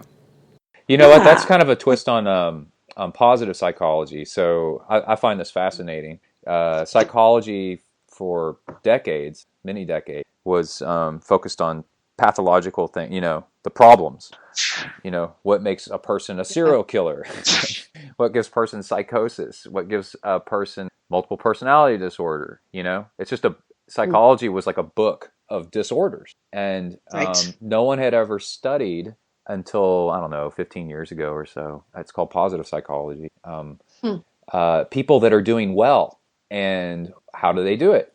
And so if you study people that are doing well and how they do it, you can actually stay away from a lot of problems because you see how they handle, like people that park far away from the store that they're going into and walk, right? End up having a lower body fat percentage, right? So it's that kind of thing, right? You can study what actually works instead of what's broken. And it just turns everything on its head, and it's really nice. So is that what you're saying kind of your website's like? Oh, man, 100%. And the greatest, that's such a great way to put it in other terms, so many ways. Katie Bowman is a great movement and all whole body well-being resource. Katie Bowman, Katy Bowman. And she calls it nutritious movement, for example. Just like that, you can't be healthy by eliminating things from your diet. You have to be healthy by putting things in diet, if you know what I mean, sooner than eliminating. If you just eliminated stuff, well, good luck. You need nutrients. So we need the same for our body. And but yeah, to your point, it's just like that. I mean, the foot, just like any body part, needs to move. That reminds me of one of the most changed my view on everything. This was many years ago. I read a little nutrition thing, and it was like, don't focus on what not to eat, focus on what to eat. So don't drink a Diet Coke because it has no calories, but eat an apple because it's full of nutrition and energy. Yes. Yeah, and fiber. So yes. Yeah. It's time we started doing more of that. Well, cool, Jessi. Thanks for coming on the show. Yes. And absolutely. I hope to talk to you soon. If anyone wants to see exactly where I'm sitting right at this moment, there's a great video on Mike's website, freetondesign.com. And if we're just going to start taking control over this footwear industry debacle that's happening, which is really just very mainstreamed. It's like hard to make go outside the box. Yeah. But we're doing that here, and there's great reasons why. It tells a bit about what Mike's got going. So I'd highly recommend just zoning in a bit more as to the process, because if something we wear every single day, or most people do, just start to take a little more ownership, a little more awareness of it that you haven't thought of before, and see what's possible. I would check out Mike's little video that describes. What was his website? And not necessarily. So Freeton, sorry, FRITON design.com. Okay. And it doesn't tell what's on there right now is not everything about what we're doing together per se, but just to give you an idea that there's people out there that are, tinkering and creating, and that there's other options for us. Yeah. Anyway, and that's where I'm sitting right now. So outside the cool. shoebox. And he's right. Yep. There you go. Thinking outside the shoebox. Cool. Thank you, Brett. Yeah. That's fantastic. Cool. All right. Thank you so much, Jessi Stensland, for joining us on the show. I was telling Jessi offline that I think we might even be related, because we look kind of the same, except, well, she's far, I would say infinitely better looking than me, and also far more athletic than I am. But besides that, we're kind of the same. The facial structure seems to be kind of the same, and maybe from the same part of the country or something. But anyway, it's really cool to have Jessi on the show. I've hung out with her a bunch in real life, and she's so inspirational and just a total badass. And anything she puts her mind to, she seems to do really, really well. So we wish her luck, and then also are waiting to hear more about what happens with the Feet Freex. So it's on Facebook. She said is the most active area, Feet Freex, with, I believe it's Freex, like free. And go check it out. Okay, also, let's see, we have cards and letters. Let's go ahead and read our donations, notes, hellos from around the world from our fans. And if you donate to the ZenTri podcast on the left-hand side of the show page, zentriathlon.com, you can see a donate button, and you can do a one-time or a recurring, whichever you want to do. I mention you on the show, and with your donation, there's a space for you to drop a note, or you at least get my email address, and I'll read your question on the air. And let me read this one. Let's see. We start off with Patrick. Oh wait, I need to mention there's some other news in the triathlon world. 70.3 Monterrey, Mexico went down, and Jody Swallow and James Kanama, I always get that wrong, got engaged, and they showed off their pictures on Twitter. That was pretty cool. They are big time pros. This is where that saying, endurance, your ability in endurance sports is largely inherited, how fast you're going to be, like how fast you can run and bike and stuff. And if you're disappointed with how fast you are, well, then you should have picked better parents. Well, these are your parents. They're going to produce your next Olympians right here. Pro triathletes getting together and having babies. Oh my gosh. Okay. I imagine there's going to be countries rushing in to claim where kids like this are born. And let's see. Let's go back to our donations. Patrick Martin sent in a donation, and also a note. Greetings from Germany. Just wanted to thank you for all your great podcasts you're doing. And in all caps, thank you for bringing Hornet Juice, in all caps, into my trainings. This stuff is awesome, dude. And then 1, 2, 3, 4, 5, 6 exclamation points. And then he put in parentheses, because you like them. So if you send in a note, a card or letter with email with exclamation points, I always say the exclamation points, because you don't know unless I tell you that how much they liked something and how many exclamation points they put. Okay, this stuff is awesome, dude. I said like 6 exclamation points. Just like you said, first I bought a 10-pack. Now I need a 60-pack. I love it. And then there's literally so many exclamation points after this that I can't, he thinks I won't count it. But I'm going to count them. 1, 2, 3, 4, 5, 6, 7, 8, 9, 10, 11, 12, 13, 14, 15, 16, 17, 19, 20, 21, 22, almost done, 23, 24, 25, 26, 27, 28 exclamation points. And then he says, keep up the great work you are doing for all of us, with no punctuation after that. Bye-bye, all one word. All right, so Patrick's talking about Hornet Juice is this stuff that I think I've been selling on ZenTri almost since day one. They're one of our very first sponsors. And when you get Hornet Juice through me, then, I don't know, I get like 5 or 10% or something like that of whatever you buy. And then you actually order it through me, and then I forward the order to Hornet Juice themselves, and they send it to you from New Zealand. So you get some really cool postage. And Hornet Juice is an amino acid blend that's really easy to add to your fuel, and it's basically protein powder. And just a small amount, and it activates your metabolism to burn fat, so you get extra energy for your workouts. And not only does it work, but it really, really works. It works really well. And it's the coolest thing is it's a way for you to get something cool for yourself and support the podcast, and also something to talk about, something that's interesting. So all around, it's a lot of fun. It's pretty cool. So again, Hornet Juice on the left-hand side of, Hornet Juice is on the right-hand side. There's a logo for Hornet Juice of ZenTriathlon.com. That stuff's cool. Okay, Ken Soderquist sent in a donation. Michael Radagna sent in a donation and also an email. And he said, hello, Coach Brett. This is overdue, but the Hornet Juice did arrive, and I love it! Exclamation point. Just like the testimonials you read on the show, this is awesome. I've only been using it on longer MAF runs. That's maximum aerobic function. I always want to say threshold. Maximum aerobic function runs, and I feel like I could run forever. Thank you, period. Another question for you. Is there anywhere to get older Zen podcasts? The oldest ones on iTunes won't load, and the SoundCloud ones are limited. What? I've gotten almost through all of the available ones and would love to hear more. Specifically, the Emilio De Soto interview. Oh, yeah, that one. How to swim really long and the periodization 101 are of interest to me. Hope you are well, and congrats on the Uberman invite. I've been invited to do Uberman. I won't talk about that here. Go Google it and prepare to have the top of your head blown off. Regards, Chad. So I've got a problem. I've got all these old shows. I want to put them up.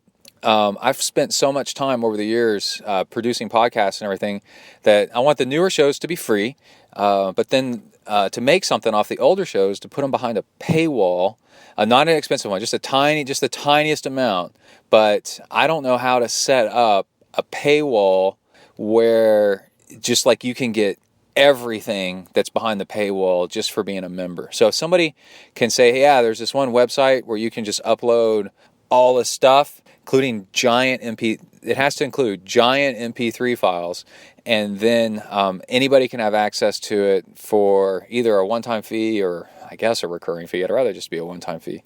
And then they get a password, for the year, or I don't know, something like that. But I need some help. If anybody knows a good way to do that, I've looked around and can't find a FTP download site that's behind a paywall. Instead, it's usually like one thing or two things or something like that. I want to put 500 things up there and then have people download it. And then I can put stuff like, I'm trying to think, PDFs about how to train and stuff like that up there too. I got tons of training tips I want to share. Okay, another donation. Oh, email me if you have any ideas, or Twitter at me. I'm Texafornia, Texa, texafornia@gmail.com. Don't email Texifornia. That girl gets tired of getting your emails. She emails me every time she gets one. She forwards me the email. She's really cute, and because her profile picture's in there, and I'm like, oh, who's this? And then it's like, hey, dick, quit having these random people emailing me. And I'm like, change your email address, I guess. I don't know what to tell you. Okay, so anyway, another donation from James Godak, El Senor, Matthew Heinz, what's up, dude? Jonathan Woodman, Connor Sanders, what's going on? Hun Chu, what's up? I wonder how he's doing over in Where did he live? Singapore? I'm trying to remember where he lived. Man, it was hot and hilly. Patrick Martin, Brett with the coolest name in triathlon, Hoyer, Daniel Clemens, Simon Wright, Matthew Biggin Aginnon. That's the way I have it in there. Matthew Biggin loved me mentioning his name on the last episode. So what's up, dude? You get double mentions. Triple Matthew Biggin. That's really his last name. That's really cool. Justice Phillips. Oh, man. Justice, what's up, dude? How are you recovering from the Rocky Raccoon? Hope your legs feel good. And finally, Nicholas Callis. And almost spelled like Cialis. From Nick, he says, thanks, Brett. Exclamation point. Love this show. In my second year of triathlon, so I get to absorb all the info that would have taken me years to figure out on my own. Keep them coming and I'll be listening. Yeah, that's one of my main goals is, a lot of things we do in life, our passions are where we saw injustices in our own life and it bothers us and we want to fix them. Like in this new Boy Scout troop that Kai's in, I don't like how small they are. It bothers me. And there's a committee of adults, and I was at the committee meeting, and they said, you should be on recruiting committee because you keep talking about this troop needs to be bigger. And I'm like, it does need to be bigger. And so things that bother you are really good for you to work on because you'll have passion to work on them. And what really bothered me was trying to figure out triathlon and how to do it because there's obviously ways to do it right. And the top 10%, let's say, at races are doing it right. And everybody else is doing it wrong, but we all want to do it right. So how do you do it? And trying to figure it out. Let's say we were all as good as the top 10%. Well, then you're talking about a world. This is my vision, a world where everybody is good at endurance sports. And it's just moving forward. It's not anything technically all that difficult. It's just so many of us are doing it wrong. And so as I figure out things, I love to share them on the podcast because I don't want... it's fun to be faster than other people or whatever, but only for like maybe a year or something like that in your life. And then you're like, come on, I want everybody, my goal is not to be better than anybody. My goal is like, I'm a community-minded person. Like I see a better world when everybody is able to do something awesome. So like, it's not like I want bike lanes just in my neighborhood. I think I want bike lanes across the whole state so that the whole state or the whole country or the whole world is benefiting from something, and then in return I benefit from everybody else benefiting. So one thing that I do one reason I do this podcast is to share things as I figure them out so that my entire town is good at endurance sports. And because let's say everybody in your life, I'm talking about at your job, in your family, extended family, on your way into work, and the businesses you visit, the schools you go to. What if everybody was really good at endurance sports? Imagine how much different the world would be, Like there'd be triathlons everywhere, and everybody would be fit and healthy and happy and not fighting all the time and energetic and goal oriented. It'd be a wonderful world. And so that's why I try to share things as I learn them, because I have a vision in my mind of like a better place than where we're at right now. And a way to do that is it's just simply information. So if I figure out, this running shoe actually works better because it's got more comfort, or you'll probably like this triathlon bike better because of this feature and that feature, or this works better to run faster off of the bike ride, then I'm going to tell you. And that's why I make shows as frequently as I can. Once I find out something, I try to share it. So back to the email from Nicholas Callis. Yeah, that's good. I love this email because they're saying in a short amount of time, they've only been listening to the show for a short amount of time, but like they said, he said he's absorbing all the info that would have taken him years to figure out on his own. Yeah, and who knows how many years? 10 years? I don't know. Keep them coming, and I'll be listening. All right, cool. All right, let's get into the next part of the show. which is the training log where I take you with me and I record some of my training, what I do to train at the currently half Ironman and starting to get into Ironman after this next half Ironman level, the type of intervals, the frequency, the little tips and tricks, and also I've found that if you're listening to somebody else talk about their training, it gives you ideas and gets you kind of amped, gets you kind of motivated to go do your own. And then we're back to square one with getting the whole community moving again. All right, and I call it the training log. And here it is. Let's go. You are entering the ZenTri training log zone. Huneli.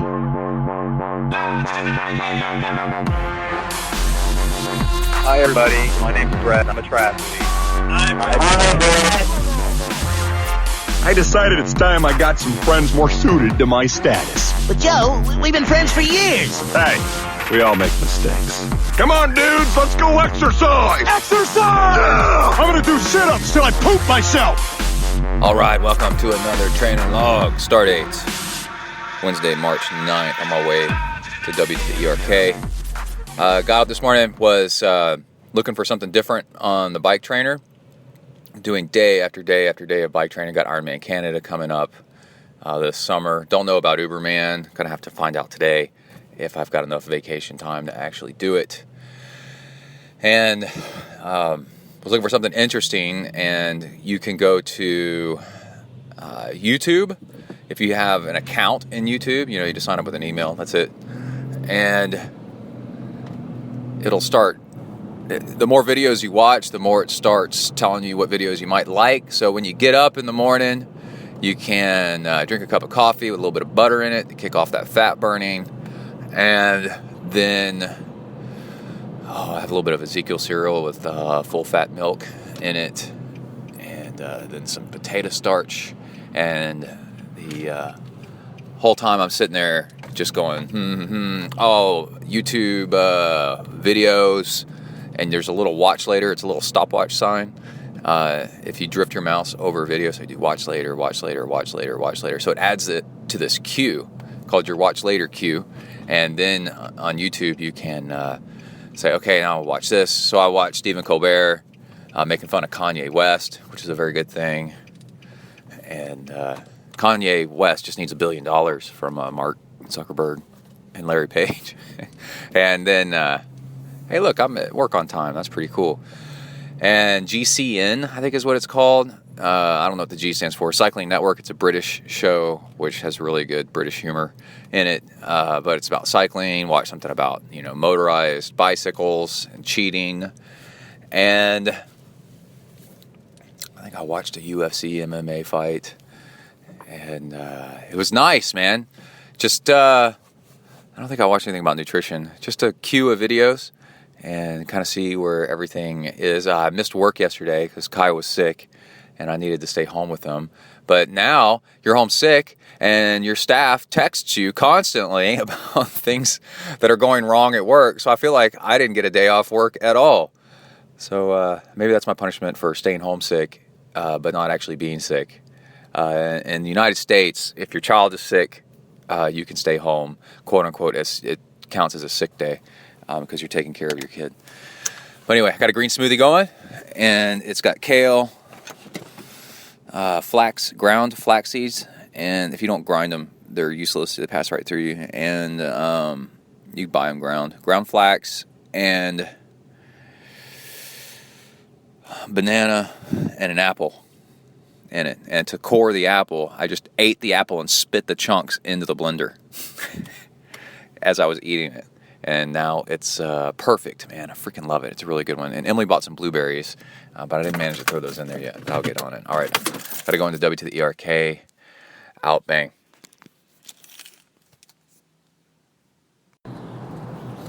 All right. Interesting stuff happening yesterday. Enough has happened with Uberman going down where I was actually able to post on Facebook, Twitter, all that junk that I'm doing it. And man, the people came out of the woodwork. It was awesome. Coach Adam, which is a huge deal for ZenTri, said he wants to help crew for it. And also Jamie Patrick. Holy crap. The man. ultra marathon swimmer of the year a couple of years ago. Puts on swimming camps, I think, at Catalina Island and all over the place. One of the longest distance, fastest swimmers on the planet said he wanted to help crew.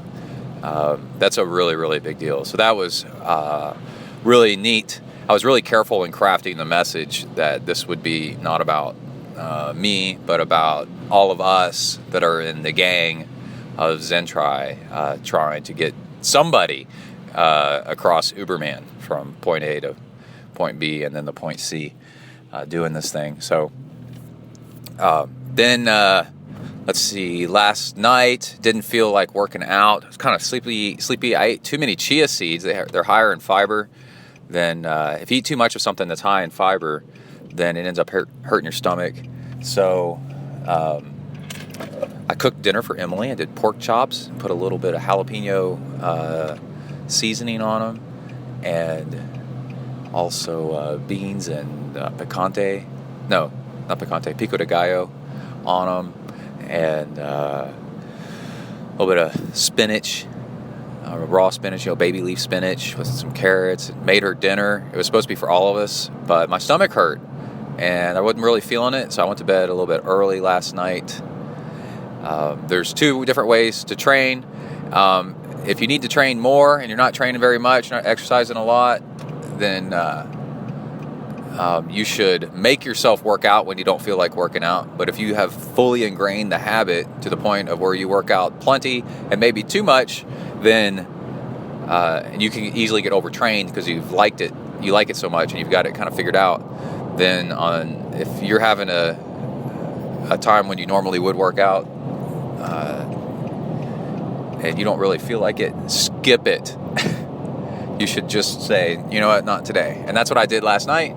Skipped it. And then, plus we've had like 3 days of rain nonstop come through Texas, the South. And I was going to run last night. And I was just like, bleh. It's kind of not cold, but cool and wet. I don't mind running. And then after I get started, it start raining. But if it's raining to start, walking out in that, it's like, bleh. I don't like that. So this morning, got up, still raining.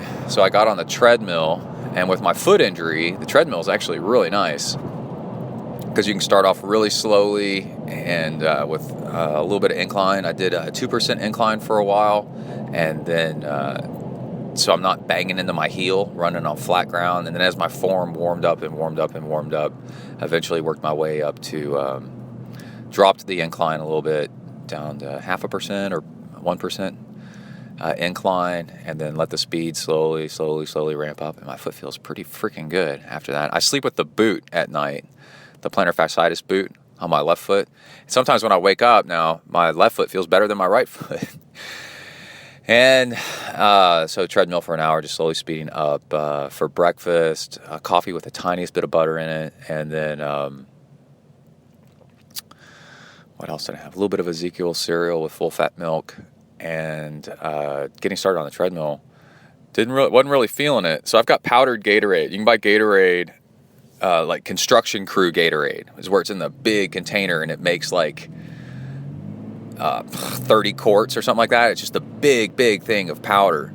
And instead of using high fructose corn syrup in it, it's using sugar, which is nice. There's really not that much difference probably, but it's still got flame retardant orange in it.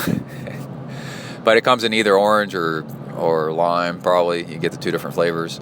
And then one full scoop is 1 quart of Gatorade. So and it's 220 calories, I think, something like that. So anyway, it's a really cheap way to get in your energy while running, and a little bit of electrolytes and stuff. So put a scoop of that in a bike bottle, and then another bike bottle of fresh water. And then after you get moving, so I was running, body's all warmed up and everything, start sipping on that, and that way you get in a good workout. You got lots of energy and stuff. And the what's my point? You can add sea salt or maltodextrin powder. Anyway, you can craft your own. It's pretty freaking cool. And it's diluted. It mixes up instantly. It's actually pretty smart. And the whole point is you can drink some Gatorade, which is really bad for your teeth, and then follow it with fresh water. That's what I do. And then that rinses it out of your mouth. And then that way you're drinking, you want to get your Gatorade to the same consistency as when they sell it on the shelves, pretty much. Not much stronger than that, or else it's a little harder on the stomach.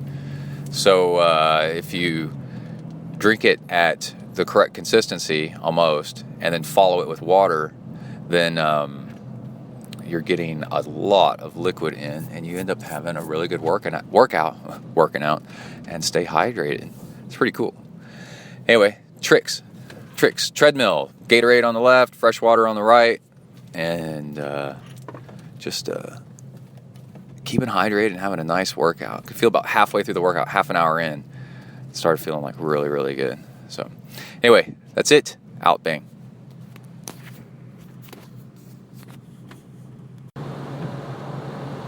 All right, yo, we're back. And I got a whole bunch of little things to cover. It's early in the morning. I'm driving to the pool to go swim. Let's talk about nutrition. I definitely feel like I'm beating down the carb problem by adding in more fat. It feels like it's definitely taking hold. Workouts are better, needing less carbs. Because not because I'm eating less carbs, maybe, well, it's more fat, it's timing of stuff. If you have some fat well before your workout, it needs you to need less carbs. It's really, really weird, and I will not pretend like I've got it completely nailed down. It's very difficult to do when you've been doing it wrong. So there's all that. But anyway, this morning I had full fat milk. I'm going to switch over to coconut milk though pretty soon. The next time I go to the grocery store, and also some guacamole. So you can buy this type of guacamole called holy guacamole. And if you look hard, you can find it in pouches, and you cut the corner off the pouch, so it's like the size of your pinky finger or smaller, and you can squeeze out guacamole. And then it forms, you let the hole seal up with guacamole, and kind of like you're squeezing cake icing out of a bag. And then you, the guacamole seals itself into the bag. You just don't want to get air in and out of there, or else it'll turn brown and nasty. And the guacamole will stay fresh for like a couple weeks, like 3 weeks, so it won't go bad, which is a difficult thing to accomplish. You could get regular guacamole and put it into a Ziploc and cut the corner off or something like that. But anyway, you don't want air to touch this stuff, or else it goes bad, and guacamole is expensive. But anyway, so I got up and had guacamole. What I figured out is if I eat enough fat before a workout, then I'm not really craving stuff, and actually a lot of strength and power throughout the whole workout. And I'm on my way to the pool to go do this thing, to go swim. It'll be the first time I've swam in a couple weeks because of the tattoo work. So I'm excited about that. I've been going to the gym and doing cable pulls and upper body strength work, so I don't get too out of shape with the swimming. And in the meantime, got Galveston coming up, which is a half hour. It's a 1.2 mile open water swim. That's a pretty good clip. And every year, usually I get towards the top of my age group, which is nice. And like really towards the top. It's really, really cool. And so I don't want to lose that. Studies show once you have something, your fear of losing it is stronger than not having something and wanting to get it. Because once you already have it, you don't want to lose it. And also found out yesterday that, was it yesterday? Nate Diaz is a raw vegan. I was raw vegan for almost a year, about 9 months, enough to have my own raw vegan baby. And I quit doing it because I wasn't getting enough calories in, and it was making me weak and tired. And looking back, I was definitely not doing fat. I was doing raw vegan and kind of going low on the fat because I was getting infatuated with the weight loss. I weighed like 15 pounds less than I do now, or more. And that it's very seductive. And that's how you can develop an eating disorder. You're like, oh, but I'm getting so skinny. I could keep getting skinnier and skinnier. And you're hungry all the time, but you're used to it, so it doesn't bother you that bad. Then you're tired all the time. And that's when I started getting depressed. And that's why I'm not a huge fan of crazy diets and such. I try to stay away from them because they can lead to eating disorders. And so I kind of touched my foot into that area and want to stay away from it.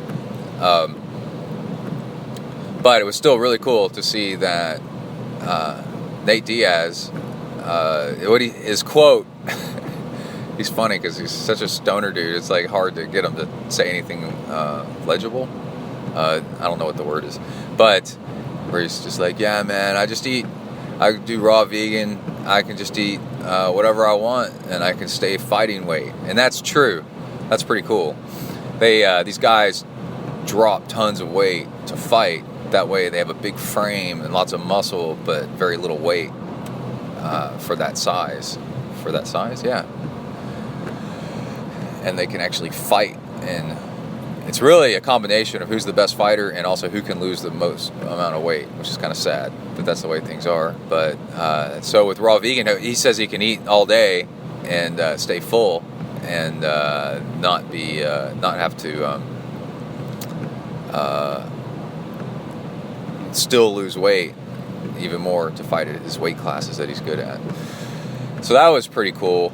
The main article I saw for that was from PETA, who will jump on anybody being animal friendly and being successful, which is kind of interesting. Whether you like it or not. I'm sure Nate Diaz didn't call up PETA and say, "Hey, publish this article about me."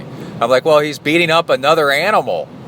He just beat another animal's face in. That animal happens to be a human, but PETA doesn't care. Anyway, humans are doing well enough in their eyes, I think. And then, another thing. So it's been raining a lot, and Kai has, I'm driving too fast. Kai has soccer, right? And soccer's awesome because you run and jog and you go sideways and back and forth. He twisted his ankle the other day, for example, right? And so it's been raining so much. Our city's real hoity-toity about their fields. If it's been raining hardly at all, they know all human activities on fields are canceled because it'll tear up the fields. And so no soccer yesterday afternoon. And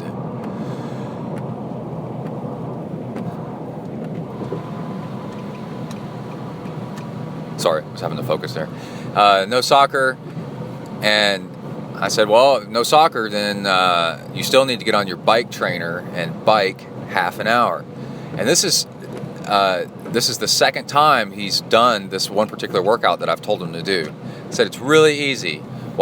He was watching The Simpsons, and he's 11. So this is great for him, right? He loves this.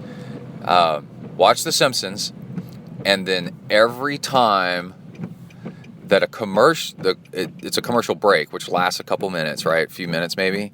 I said, go harder. Just put it in a bigger gear and go harder. And when The Simpsons itself are on, then pedal easy. Just relax and ride easy. And it's cool because the sound from the trainer can drown out the commercial. You know, so you don't really want to pay attention to the commercials anyway.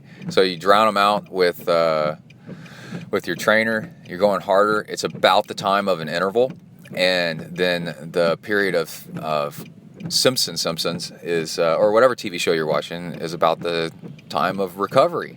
It works out just great, and you can do it while watching your TV show. And I've had him do it before, maybe twice before. And anyway, cycling team practice, where they go for 1.5 to 2 hours, really 1.5 hours on the weekend. The past couple weeks, his coach took me aside and said, Kai is getting really good. He's keeping up. He's breaking away and on the hill climbs. He's keeping up with the college-aged coaches. And I just wanted to let you know, man, we're really excited. Like, he's kicking ass. And I said, thanks. I've been putting him on the trainer every once in a while, just a few times a week. And maybe that's it. And they're like, yeah, that's probably it. I guess. I don't know. And I'm like, no, I know. That's how it works. So anyway, my suggestion for you, if you're trying to make the trainer give you better results, or the treadmill give you better results, and you're looking for something interesting to do, all you got to do is just put on TV, because TV has shit tons of stupid commercials on it, and you just go easy and then go harder. It's just a bit harder. So if you're on your bike, you pedal so it's easy, and then either move up 1 gear, maybe 2 gears, but and pretend like you're climbing a hill at kind of an earnest pace, but nothing too crazy during the commercial breaks.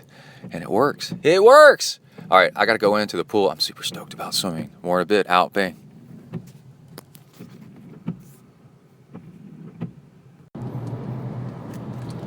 Whoa, that was an awesome swim workout. I did what you call a front-loaded swim, where and you can do this in any kind of workout. I love this. I love telling people what you do in the water, you can do on the bike, and what you do on the bike, you can do on the run. What you do on the run, you can do in the swim. I mean, it just goes round and around. Oh, man. Okay, so you take one that works for one and apply it to the other. It's all endurance. Get in and warm up until you feel pretty good. So that's 5 to 10 minutes, kind of depends. And then go hard for a couple, 3, maybe 4 minutes, but and a 9 out of 10 until you start to burn pretty good. And right before failure, stop, recover a little bit for like a few minutes maybe, until you catch your breath, until you're almost completely recovered. You don't want to get totally completely recovered, and then do it again. Do another hard couple minutes, and don't time it. Just go and make it so that you burn up relatively moderately quickly, and then you recover until you're almost completely recovered, and you do it again. If you're new to this and you're weak and it hurts, then you would do maybe 3 times. If you've been doing it a while, you can get up to 6 times. And this is exactly like if you went and lifted weights. Go lift weights and do curls. And you notice that when you do curls, because that's the easiest one to simulate, you do curls. You can do curls for like a minute or 2, and then it starts to burn so bad you got to stop, and then you shake out your arms and kind of recover a little bit, and then do it again. And if you're new to it, you want to do that like 2 or 3 times, just like I said.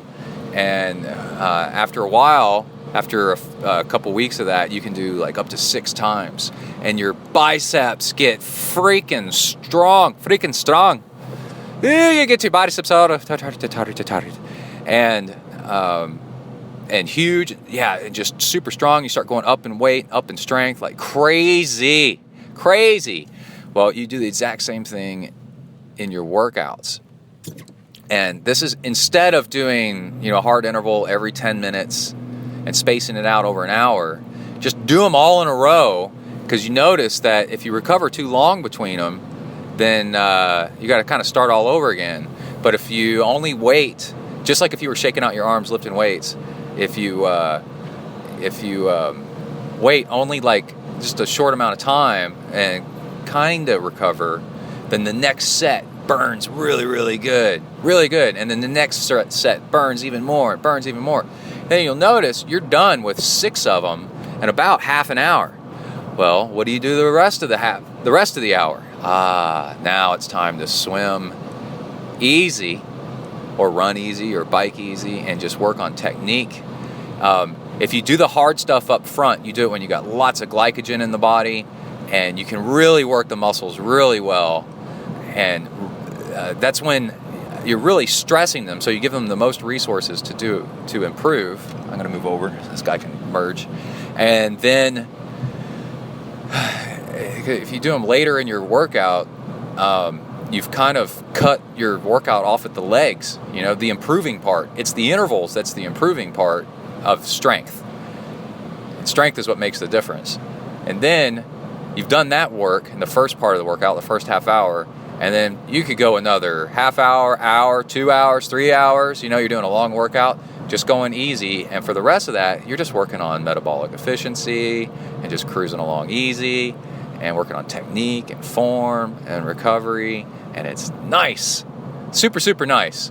And you can go for as much time as you got left, because I'd hate to call it junk miles, but the rest of what you're doing is kind of just killing time and just working on, just efficiency and not strength and stuff anymore. Anyway, that's called front loading. That's what I call it. And it's one of my favorite things to do. I haven't done that in a while. I loved it. The weightlifting I've been doing, upper body weightlifting, made the swim actually very, very tolerable. The water felt kind of thick a little bit because I haven't been in the water in a while. But otherwise, plenty of strength, able to swim, no problem. So 2 weeks, no swimming, get back in. Swimming's no problem because of weightlifting. So think about that when you travel and you need to speed up a little bit. When you're traveling and there's no pool, do weights.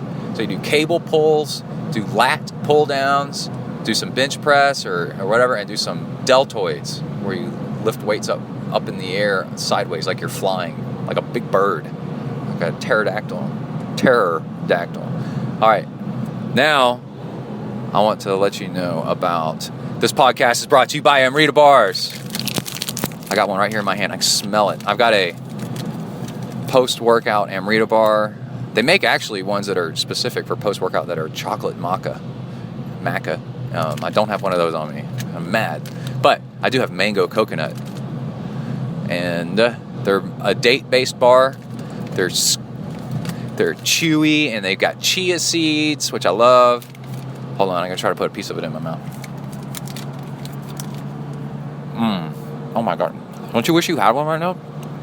It's mango and coconut. Does it get any better than that? I don't know how they come up with that flavor. They're nut-free. They got seeds instead of nuts, so they have they're allergen. If you have a nut allergy, they're allergen-free. They're hypoallergenic, so if you decide to shampoo with it, you'll be cool. Probably won't do much. But Amrita bars, I love them. Super, super healthy. They're clean. Last night on Facebook for Uberman, Arshad said, the owner of Amrita bars, we're friends, and he said, hey, how are you going to train for something like Uberman? And I said, I don't know, but I'm going to eat lots of Amrita bars. Send me more. And, oh man, I'm pretty excited about it. So you can get a big discount on Amrita bars. I think it's like 15%. But anyway, by going to amritahealthfoods.com, checking out their stuff, and using discount code ZEN2016, ZEN2016. All right, I got to go into WTERK. Out.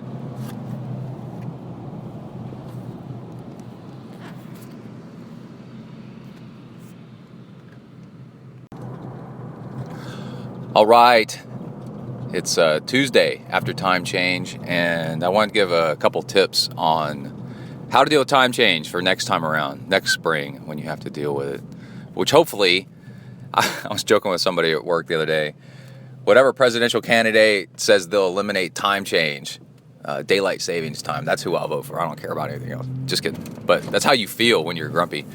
And so we lose an hour in the spring here in the USA, most places. And I don't know about the rest of the world. But hopefully the rest of the world has gotten past this craziness and doesn't deal with this anymore. It seems like it's a total relic from World War I and then World War II. And it's so institutionalized, no one has the balls to stop it. But anyway, did a big weekend of training, 3 hours on Saturday, 3 hours on Sunday. Training went well, was just cranking out massive watts on Sunday. On the second day of, some decent training, back-to-back brick workout days, did 2 hours bike, 1 hour run each day.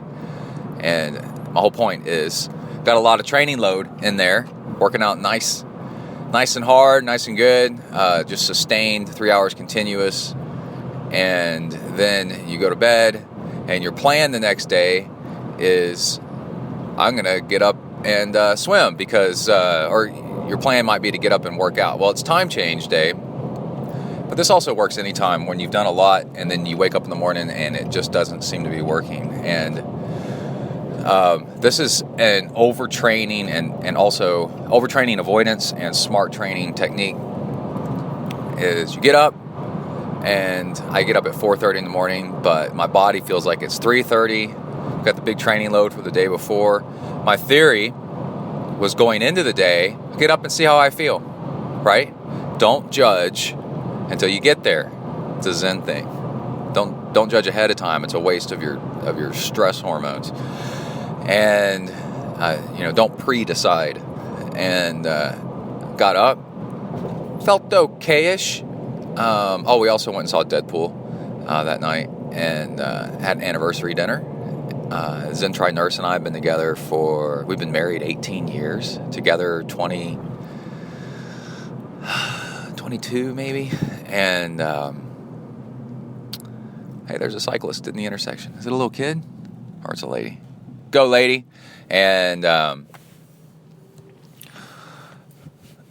more people need to commute in my town. It's good to see a cyclist out. That's a cool bike too. I like the paint job. Yellow, white, and red. Man, it drives me crazy. Squirrel moment here. It drives me crazy, this blacked out bike trend. I'm not saying I won't get a blacked out bike, because you got to get whatever bike works. But man, they make you like invisible in traffic. And they have a brightly colored bike, white, yellow, and red, bright green. Man, it just helps so much. I love my white bike. I love my dead gay son. I was trying to explain that to somebody the other day. They were like, huh? Anyway, that's from Heathers, the movie. But back to the main thread here. Give her some room as I go around. And it's a white Trek with a flame paint job. That's pretty cool. Got up, and then after had a snack, coconut milk and Ezekiel cereal, and I surfed the internet for a little bit, and I decided I was sleepy, and I was like, nah, I'm gonna absorb the previous day's work and maybe swim tonight. I went back to bed, and then by nighttime, everything rolled around, and I had a great swim workout. Did intervals, all kinds of stuff. So I just moved my swim to the evening and adjusted, and instead of forcing myself to a schedule, and that is how you do it. That's pretty cool. I just got an email from Zwift that wants me to write something for their blog about how to train using Zwift. I think I have to read more of the email and go a little back and forth with them and think about what they want written. And we are at W to the ERK. I'm really enjoying coconut milk lately. Coconut milk is almost entirely fat, and it's the kind of fat that activates more fat burning. So I get up and I put that in my coffee. I feel better about that than putting butter in. And it's one thing to not be afraid of fat, but it's one thing to put in healthy fats. And maybe not go crazy with the butter. And also been doing vegan for the past few days. And it's kind of hit and miss, like on how it makes me feel. And chia seeds in my Gatorade, ground chia seeds. That way they don't get stuck in the bottle nozzle. Is pretty cool. But anyway, my whole point to this whole thread was be gentle on yourself and don't pre-decide you have to do something, and be a little bit more go with the flow, which seems to be the motto of the movie The Big Lebowski. It's go with the flow, dude. All right, that's it. I got to go in and flow at W to the ERK. Out, bing.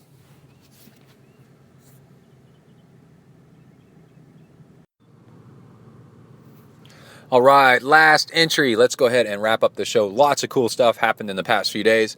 I just left the pool and was talking to a kid. He's probably 16, 17 years old. It's hard to tell. And he was on Kai's triathlon team, the kids' triathlon team, when he was younger. And because Kai's been on it since he was like 4 or 5, and now Kai's 11. And he was telling me he's trying to get better at swimming. We were swimming in the same pool, but not in the same lane or anything like that. And he said he was trying to get better at swimming because he's doing his first Olympic distance triathlon. And was asking me some questions. And then we started talking about cycling. And it turns out, dude, he's doing 75-mile bike rides and leading off the front of the local bike club.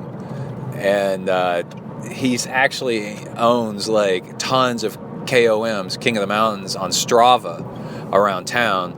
Strava is where you upload your workouts and it compares them against everybody else's.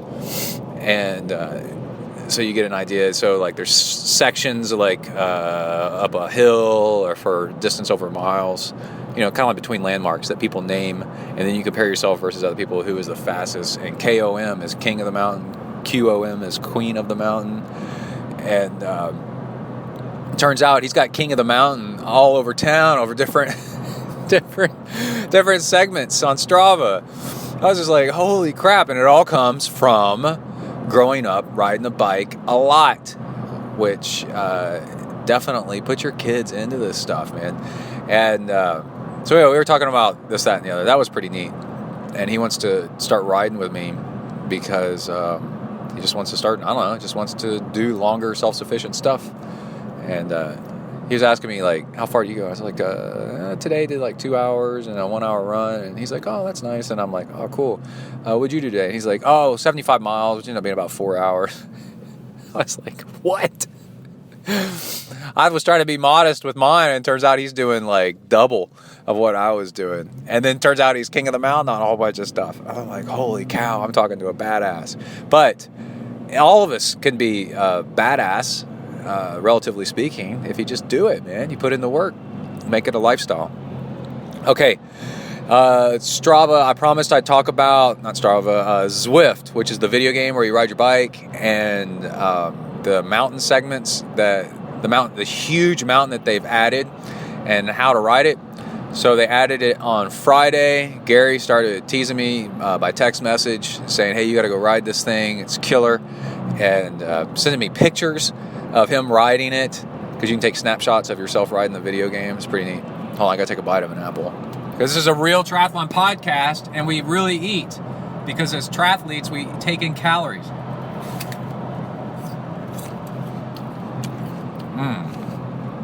Honey crisp. So, I got on it Friday evening and went and checked out the mountain. It took about 10 minutes to get to the mountain, which is a nice little warm-up, right? And then started climbing, and it averages like 8% grade. And you get to the top of the mountain after nearly 30 minutes, and so you're talking about a 30-minute climb. And that's if you're hoofing it, man. And you don't get a 30-minute sustained climb hardly anywhere.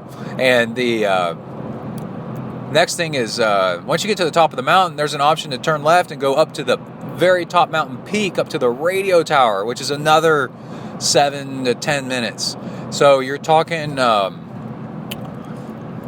35 to 45 minutes, maybe 50 minutes, depending on like how fast you go and your weight, because the game takes in all your physics of your body size, your mass, and there's blizzards and castles and a village that you're right through, and a ski resort. It's great. Yeah, and a radio tower and hot air balloons.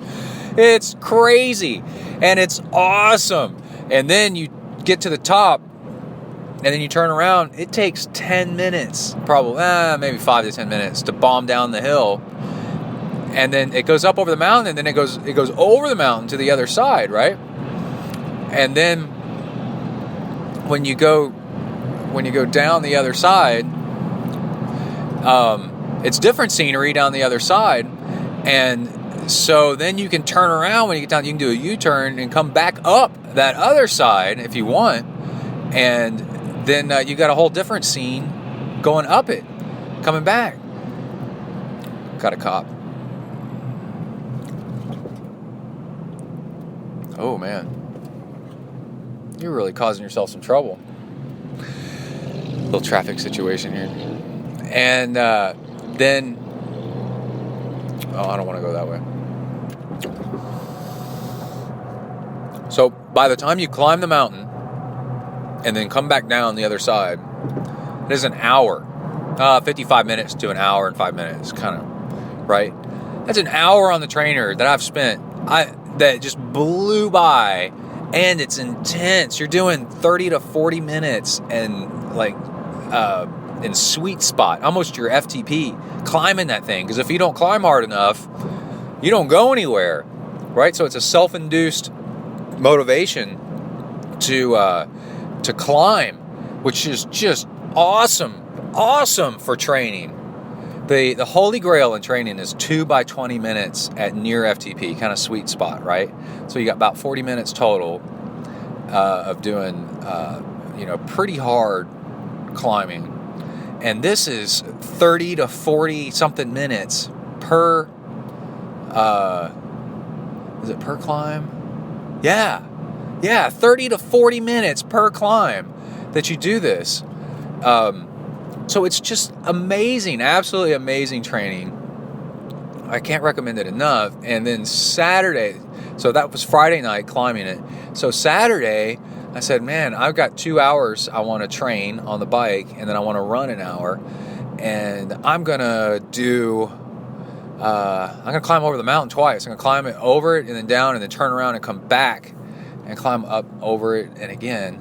And that was the fastest or the easiest 2 hours of training I've ever done in my entire life. Oh, here's the car that just roared by me earlier.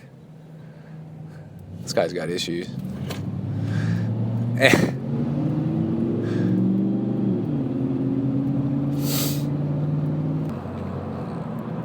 And it was also the some of the highest watts that I've put out in a workout in a long time. That wasn't a race. Probably ever that wasn't a race. And it was because I was putting down the pressure, because I was going uphill. It was just absolutely astounding that it was such great results, man. Unbelievable. It's freaking amazing. And then I go outside and I run with my dog, and it's a sunny day. It's kind of cold and windy, but it was real bright sun, and the flowers are out, all the spring flowers and stuff. And it was, I've spent so much time, and the video game is so realistic that it felt weird, because I'd just been at high altitude in snow a couple of times that morning, and now I'm out running in Texas, central Texas, on a sunny day in a meadow with wildflowers. And I was like, what the hell is going on? It was really tripping me out. And so let's see, that day I got in 4,500 feet of climbing. I remember, because if I went another 30 seconds, I'd hit 4,500. And today I repeated that same workout, 2 hours on Zwift, climbing the mountain each way, and got in 4,650 feet of climbing, and then went out for a 1 hour run with my dog. And again, a beautiful sunny day after coming down from the mountain peak. And if you total that up with the day before, which was like 2,000 something feet of climbing, then we're talking 8,000, 10,000, maybe like 11,000 feet of climbing in 3 days on this thing.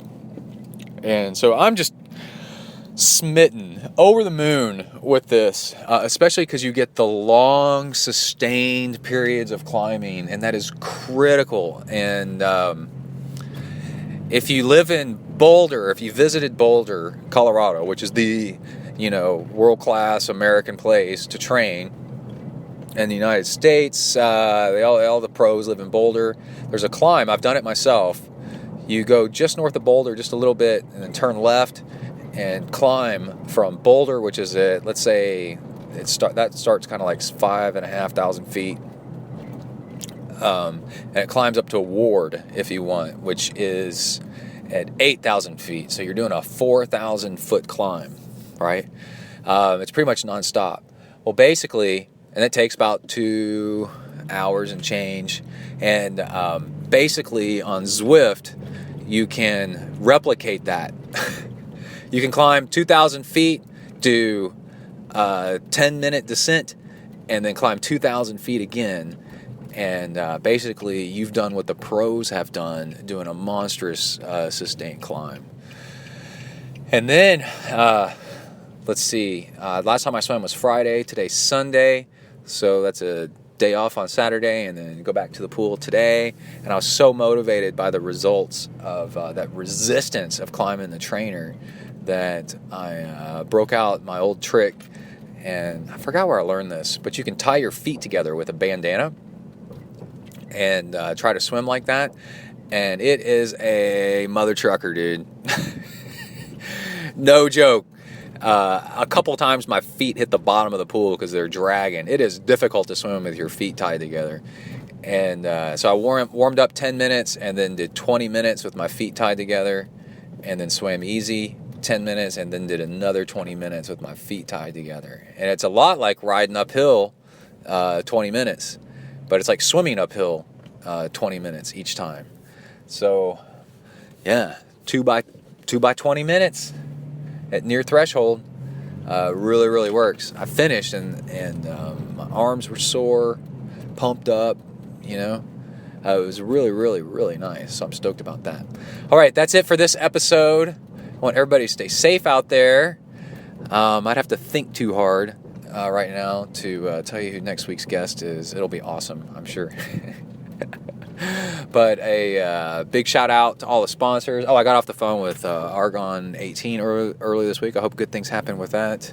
They've got a killer bike. And I've got an article coming out on Zwift. Hopefully they'll publish it. You never know. On their blog.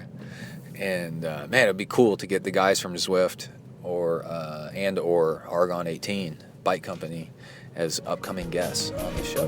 Wouldn't it? All right, that's it. Everybody stay safe out there. Work the uphills, cruise the downhills, and keep the rubber side down. Out.